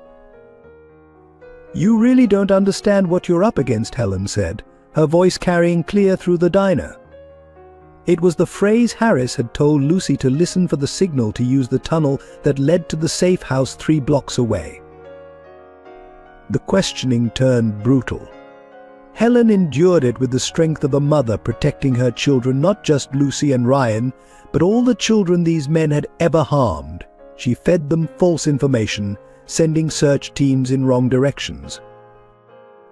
When they discovered the hidden room empty, their fury peaked. "Where did you send them?" they demanded. Helen just smiled, thinking of Jessica's last words to her: sometimes being brave means being scared but doing the right thing anyway. The sound of approaching sirens finally broke the tension. The men realized they'd been delayed too long. In their frustration, they decided to send a message. The leader raised his gun. Harris's team arrived to find the diner in flames, Helen inside. They managed to get her out, but the damage was severe. In the hospital, drifting in and out of consciousness, she insisted on seeing Lucy and Ryan first. "My brave girl," she whispered when Lucy rushed to her bedside. "Just like Jessica, you both knew how to protect others." "Don't leave," Lucy pleaded, holding Helen's hand. "We need you. Who's going to teach me to make chocolate pie?" Helen smiled weakly. "The recipe. It's in the blue notebook, behind the cookie jar. But the secret ingredient is love. Always love." Ryan climbed onto the bed, his small face confused by all the machines. "Get better, Grandma Helen," he said, using the title she'd treasured hearing. "I did what Jessica would have wanted," Helen told Ethan later, her voice growing weaker. "I protected them, like I couldn't protect her." The doctors worked through the night, but the damage was too extensive. Helen Miller, who had spent decades creating a safe haven for lost children, had made her final sacrifice protecting 2 more. Her last words were for Lucy: "Remember, sweetheart, sometimes the bravest thing is to keep loving, even when it hurts." Lucy wore Helen's apron at the funeral, standing straight and tall, despite her tears. The diner's blue notebook clutched in her hands, a promise to carry on Helen's legacy of creating sanctuary for those who needed it most. In the weeks following Helen's death, the case against Heaven's Network began to unravel. Key witnesses disappeared or recanted their testimonies. Evidence stored in the police lockup was mysteriously destroyed in a plumbing accident. The corruption ran deeper than anyone had imagined. Victoria Reed sat in her jail cell, her confident smile suggesting she knew something they didn't. When Harris arrived to question her, she merely said, "Did you really think it would be that easy? Systems protect themselves, detective." The first major blow came when Judge Marshall, their only ally in the judiciary, was found dead in her home. The official ruling was natural causes, but the timing was too convenient. She had been scheduled to sign crucial warrants the next day. "We're losing control," Harris admitted during a late-night meeting with Ethan. "Someone higher up is pulling strings we can't even see. The FBI investigation is being shut down, classified as internally resolved." The media narrative shifted subtly but significantly. Stories began appearing about Heaven's vital community service. Opinion pieces questioned the credibility of child witnesses. Ethan's mental stability was publicly doubted, his grief portrayed as obsession. Lucy watched the news with growing fear. "They're making it all disappear," she whispered to Ethan, "just like the other children at Haven. Like they never existed." The final blow came when the federal prosecutor announced they were dropping charges against most of the arrested officials. Insufficient evidence was the official explanation. One by one, Reed's conspirators were released, returning to their positions of power. Deputy Chief Weston was reinstated with a public apology. His first act was to launch an internal investigation into Harris's unauthorized operation. Harris found himself suspended, his career in shambles. Even the children rescued from Heaven's basement were affected. Child services, still infiltrated by Reed's allies, began moving them to approved facilities in other states. The same pattern was starting again. We had everything. Ethan raged, pacing Helen's empty diner. Evidence, witnesses, confessions. How can they just make it all disappear? Lucy, who had been unusually quiet, spoke up. It's like Miss Reed used to say, people only see what they want to see. They don't want to see the bad things. The defeat felt total. Reed would likely be released on a technicality. The trafficking network, though disrupted, was already rebuilding under new management. The system had protected itself, just as Reed had predicted. Emily Richardson's custody petition for Lucy gained sudden momentum, backed by judges they had thought were allies. The same courts that had ignored her claims about Daniel's murder now fast-tracked her right to reclaim Charlotte. They're using the law against us, Harris realized. Everything we did to protect the children, they're turning it into a weapon. Ryan began having nightmares again, waking up crying for Helen. Lucy spent her nights sitting by his bed, singing the lullabies Helen had taught her, trying to be strong even as their world crumbled. The diner, their sanctuary, remained closed. The insurance company, pressured by unseen forces, denied the claim for fire damage. The building that had sheltered so many would likely be demolished, erasing another piece of evidence. Ethan found Lucy one evening in the diner's ruined kitchen, methodically going through Helen's recipe cards. "We can't let them win," she said, her young voice fierce. "Helen didn't die for nothing. My dad didn't die for nothing." But the system's victory seemed complete. Reed's network had transformed defeat into triumph, using the very institutions meant to protect children as tools to continue their exploitation. The message was clear: power protects power. Justice, when it threatened the established order, would be quietly but firmly suppressed. In their darkest hour, Lucy made a simple observation that would change everything. Looking at Helen's cherished blue notebook, she said, "Maybe we're fighting them wrong. Helen didn't fight with guns or laws. She fought with love and truth. Maybe that's what they really can't stop." Her words sparked an idea, one last desperate plan. If the system could bury evidence and silence witnesses, perhaps the answer wasn't to fight within the system at all.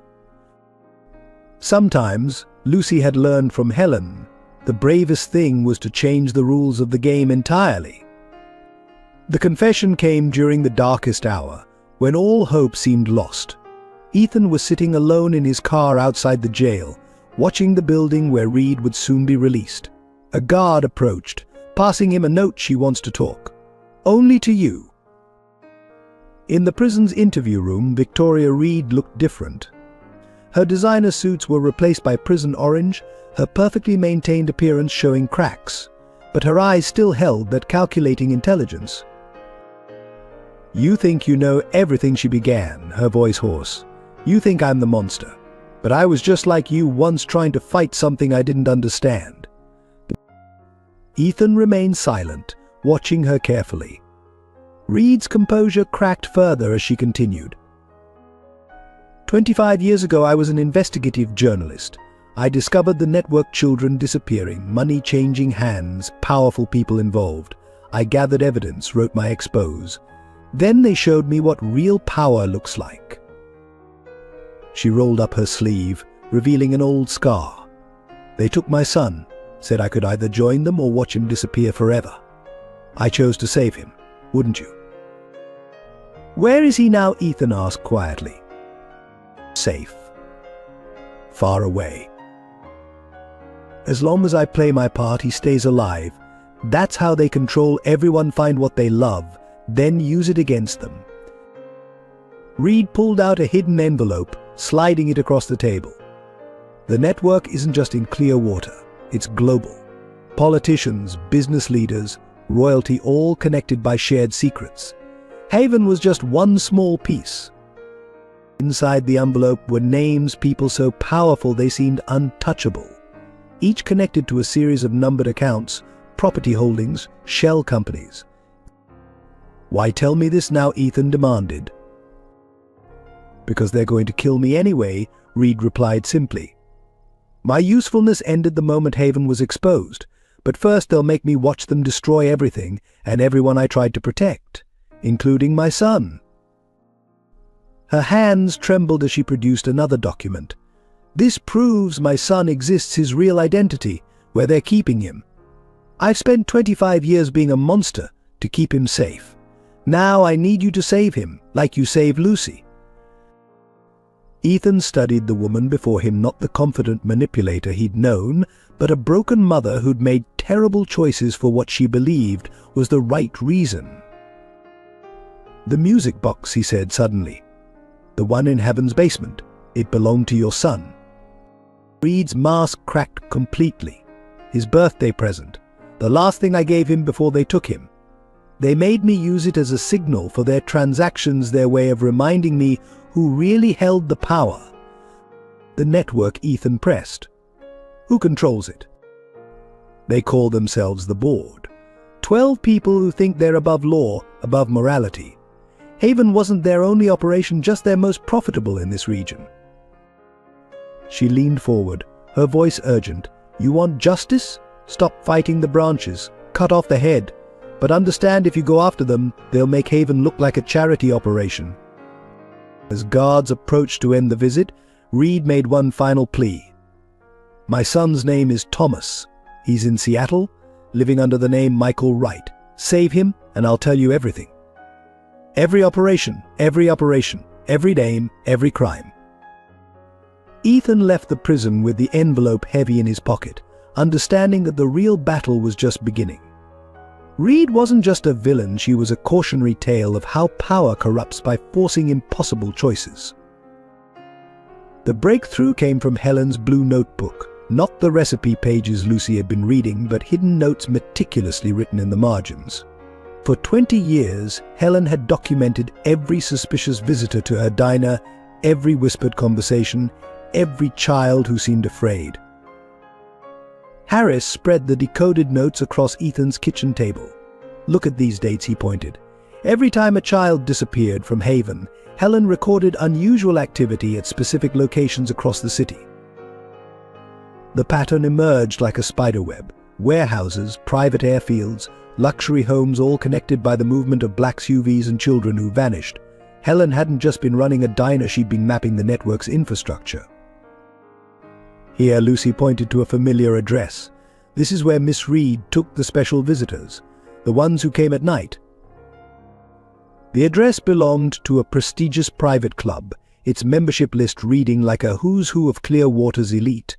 But Helen's notes revealed its true purpose: a place where deals were made, where children were displayed like merchandise to wealthy buyers. Ethan's construction background proved crucial.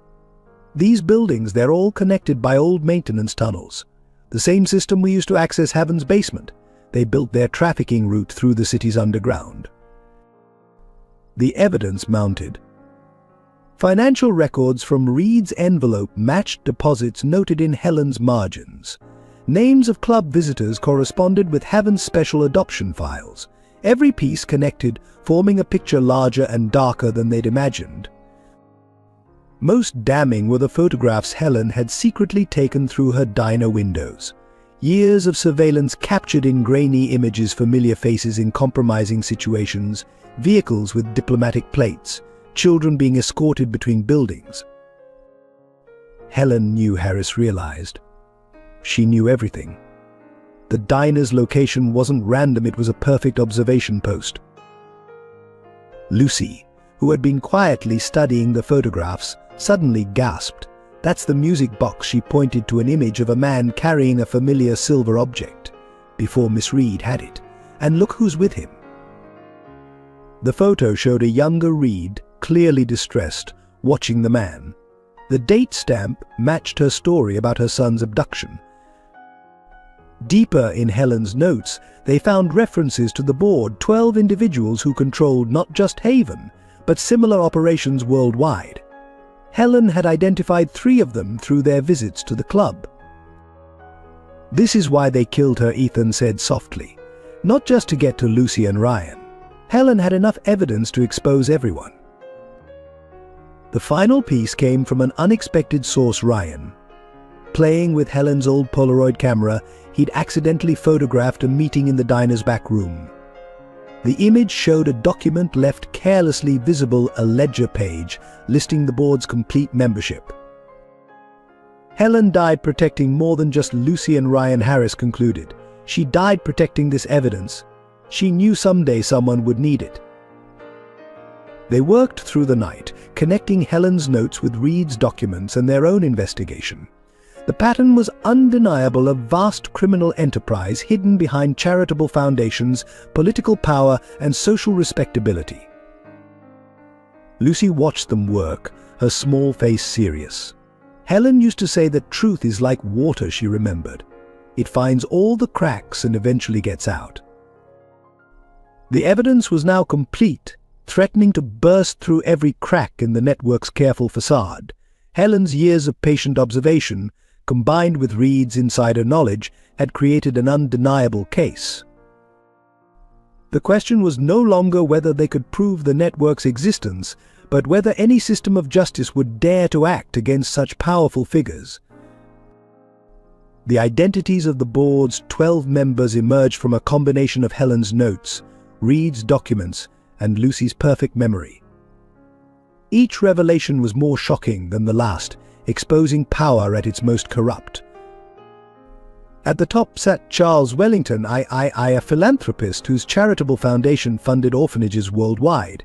His reputation for child welfare work had earned him humanitarian awards, while his network systematically exploited the very children he claimed to protect. "I remember him," Lucy whispered, looking at his photograph. "He visited Haven twice. Miss Reed made us all wear special clothes and stand in lines. She called it inventory review." Senator Elizabeth Morrison, chair of the Child Welfare Committee, was revealed as the board's political enforcer. She had buried investigations, redirected funding, and ensured government contracts went to board-controlled facilities. James Chen, CEO of Global Futures Investment, managed the network's finances.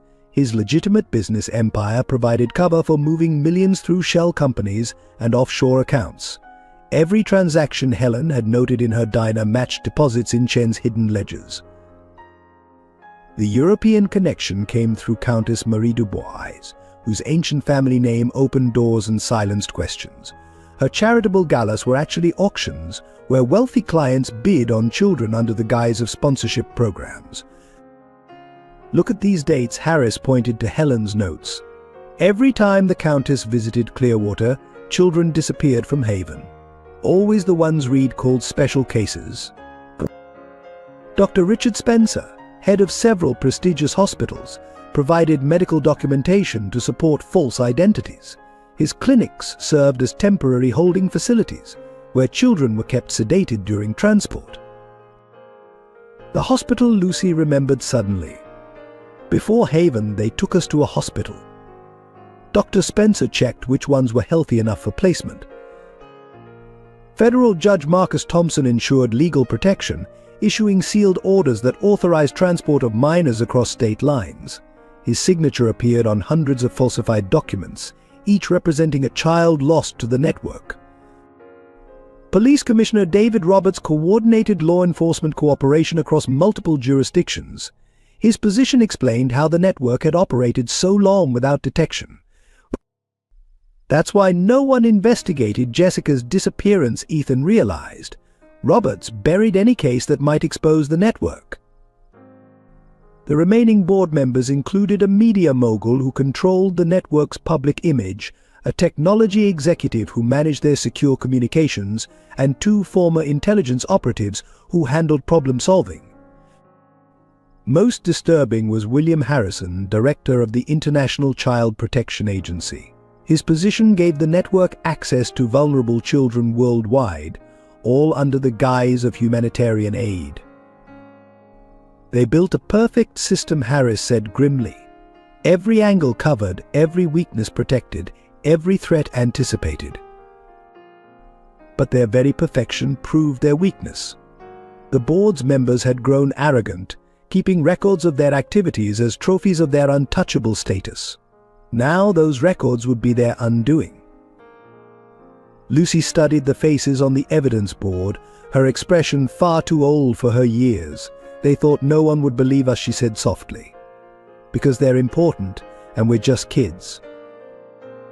The final piece fell into place when they discovered the board's annual meeting schedule in Reed's files. In 3 days, all 12 members would gather at Wellington's private estate to review operations and select new inventory. One chance, Harris said, looking at the gathered evidence. We hit them all at once, or we lose everything. The stakes were clear. These weren't just criminals, they were pillars of society protected by wealth, power, and public reputation. Taking them down would shake the foundations of multiple institutions. But looking at Lucy and Ryan, at Helen's carefully preserved evidence, at the photos of countless children lost to the network's greed, they knew there was no other choice. The real monsters had finally shown their faces. Now it was time to bring them into the light. Wellington's estate sprawled across 50 acres of manicured grounds, its security as immaculate as its gardens. The board gathered in the mansion's wood-paneled conference room, 12 seats arranged around an antique table, each member radiating untouchable confidence. Our haven situation is contained, Wellington announced, his cultured voice carrying authority. MS Reed's unfortunate lapse has been addressed. Operations will resume under new management.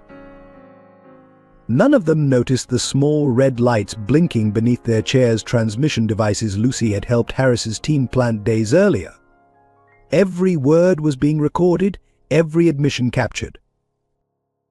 The Carter problem remains, Senator Morrison interjected. He's becoming inconvenient, like his wife was. That matter is being handled, Commissioner Roberts assured. An unfortunate accident is being arranged. The double doors burst open.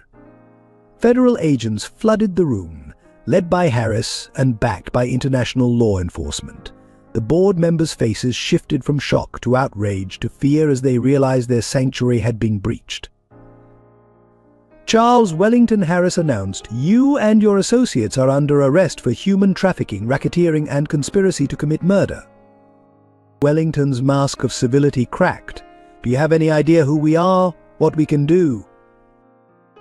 We know exactly who you are. Ethan stepped forward, holding Helen's notebook.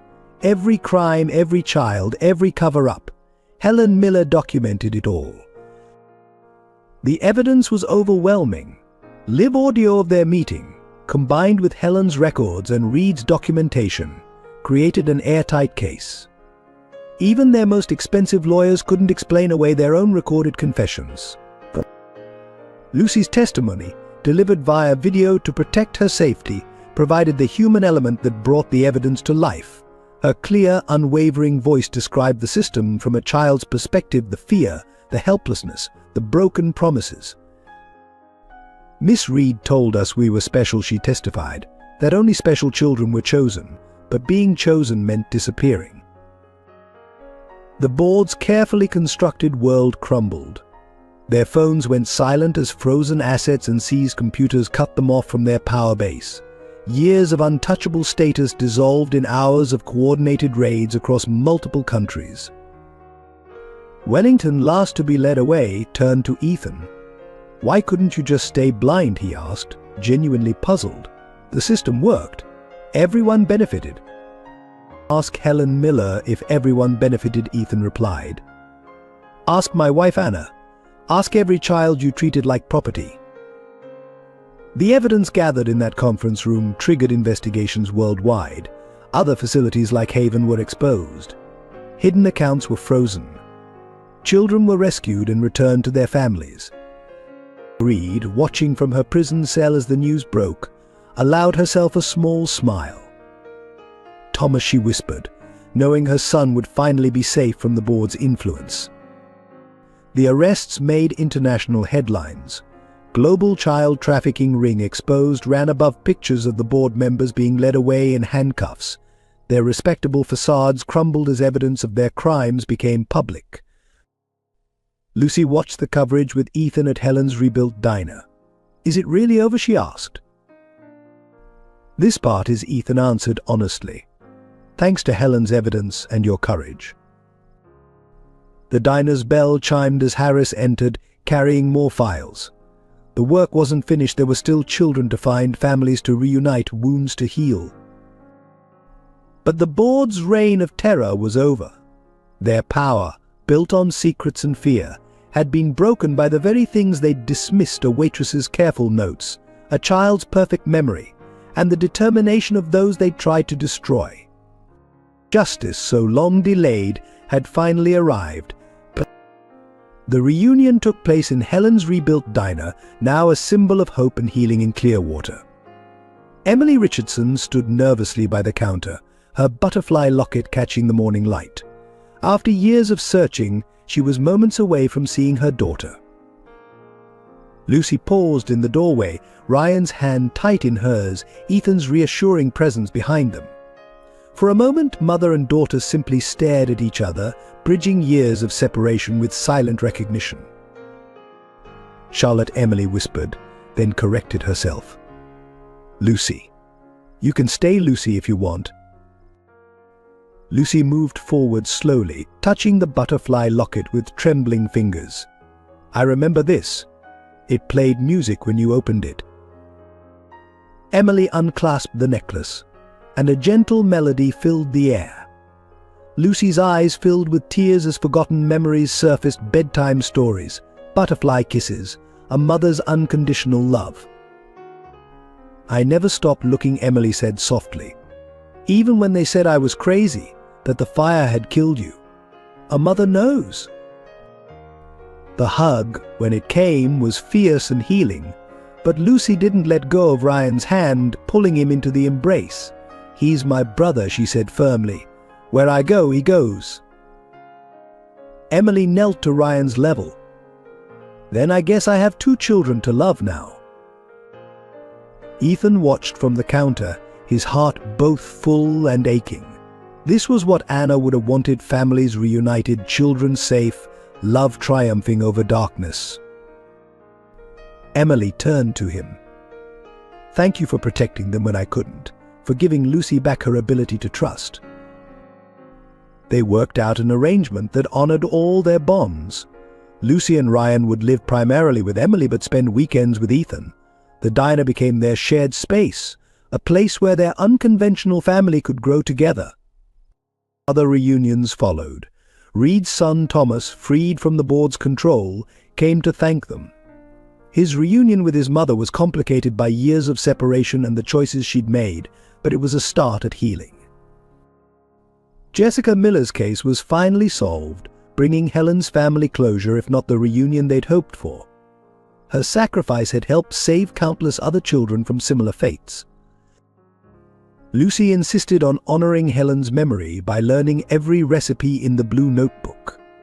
Each Saturday, she and Emily baked in the diner's kitchen, with Ryan as their enthusiastic taste tester. The chocolate pie became their specialty, made with Helen's secret ingredient, love. "I used to think family meant people who looked like you," Lucy told Ethan one evening as they all shared dinner at the diner. "But it's really about people who love you enough to fight for you." The diner became more than just a restaurant. Following Helen's example, they turned it into a safe haven for children in need. The back room, where Lucy and Ryan had once hidden, now held resources for families searching for missing children. Emily hung pictures on the walls: Lucy and Ryan at school events, family dinners, holiday celebrations. Among them was a photo of Helen, smiling warmly, and one of Anna and Lily Carter. All the pieces of their story, honored and remembered. "We're kind of a weird family," Ryan observed one day, looking at the photo wall. "The best kind," Lucy corrected, hugging her brother. "Because we chose each other?"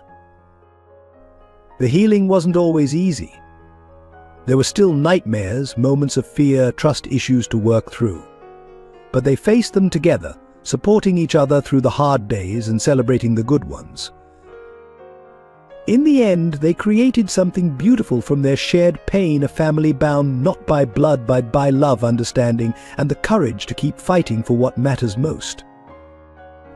1 year after the board's fall, Helen's Diner hosted a special celebration. The sign above the door now read Helen's Haven.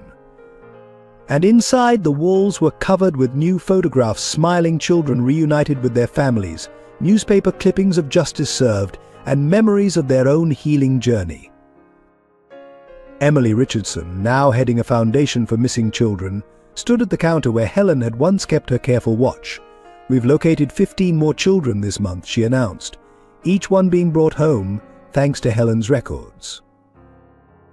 Lucy, now 12, moved confidently through the diner, helping serve the gathered families. She'd grown taller, stronger, the shadows in her eyes replaced by a determination to help others. Ryan followed her like always, proudly wearing an apron with Junior Chef embroidered on it. "We're opening 3 more safe houses," Harris reported, reviewing plans with Ethan. After the board's exposure, he'd been promoted to lead a new task force dedicated to preventing child trafficking, using Helen's model hiding in plain sight, providing sanctuary to those who need it. The diner had evolved into something extraordinary. During the day, it served comfort food and coffee like always, but after hours it became a command center for their ongoing mission. One wall held a map marking every facility they'd exposed, every child they'd helped rescue. Ethan watched Lucy teaching younger children Helen's chocolate pie recipe, her patience and gentleness a testament to her own healing. She still called him Dad on weekends, but now it was a choice made from love rather than fear. Victoria Reed's son Thomas had become an ally, using his inside knowledge to help dismantle remaining trafficking networks. His weekly visits to his mother in prison were part of their shared journey toward redemption. "Helen would be proud," Emily said softly, joining Ethan at his usual spot by the window. "We're not just solving past crimes, we're preventing future ones." The foundation they'd established in Helen's name provided resources for families searching for missing children. The Blue Notebook's recipes were published, with proceeds supporting safe houses across the country. Each copy included Helen's story, ensuring her sacrifice would never be forgotten. Lucy had started a support group for rescued children, creating a safe space where they could share their experiences and heal together. Sometimes, she told them, being strong means asking for help. Helen taught me that. The diner's kitchen became a place of therapy through baking. Children who had survived trauma found healing in measuring ingredients, following recipes, creating something beautiful and sharing it with others. Every pie, cookie, and cake was served with a side of hope. Ryan, now 8, had discovered his own way to help. His drawings of butterflies inspired by Emily's locket became a symbol of their cause. "Because butterflies are free," he explained simply.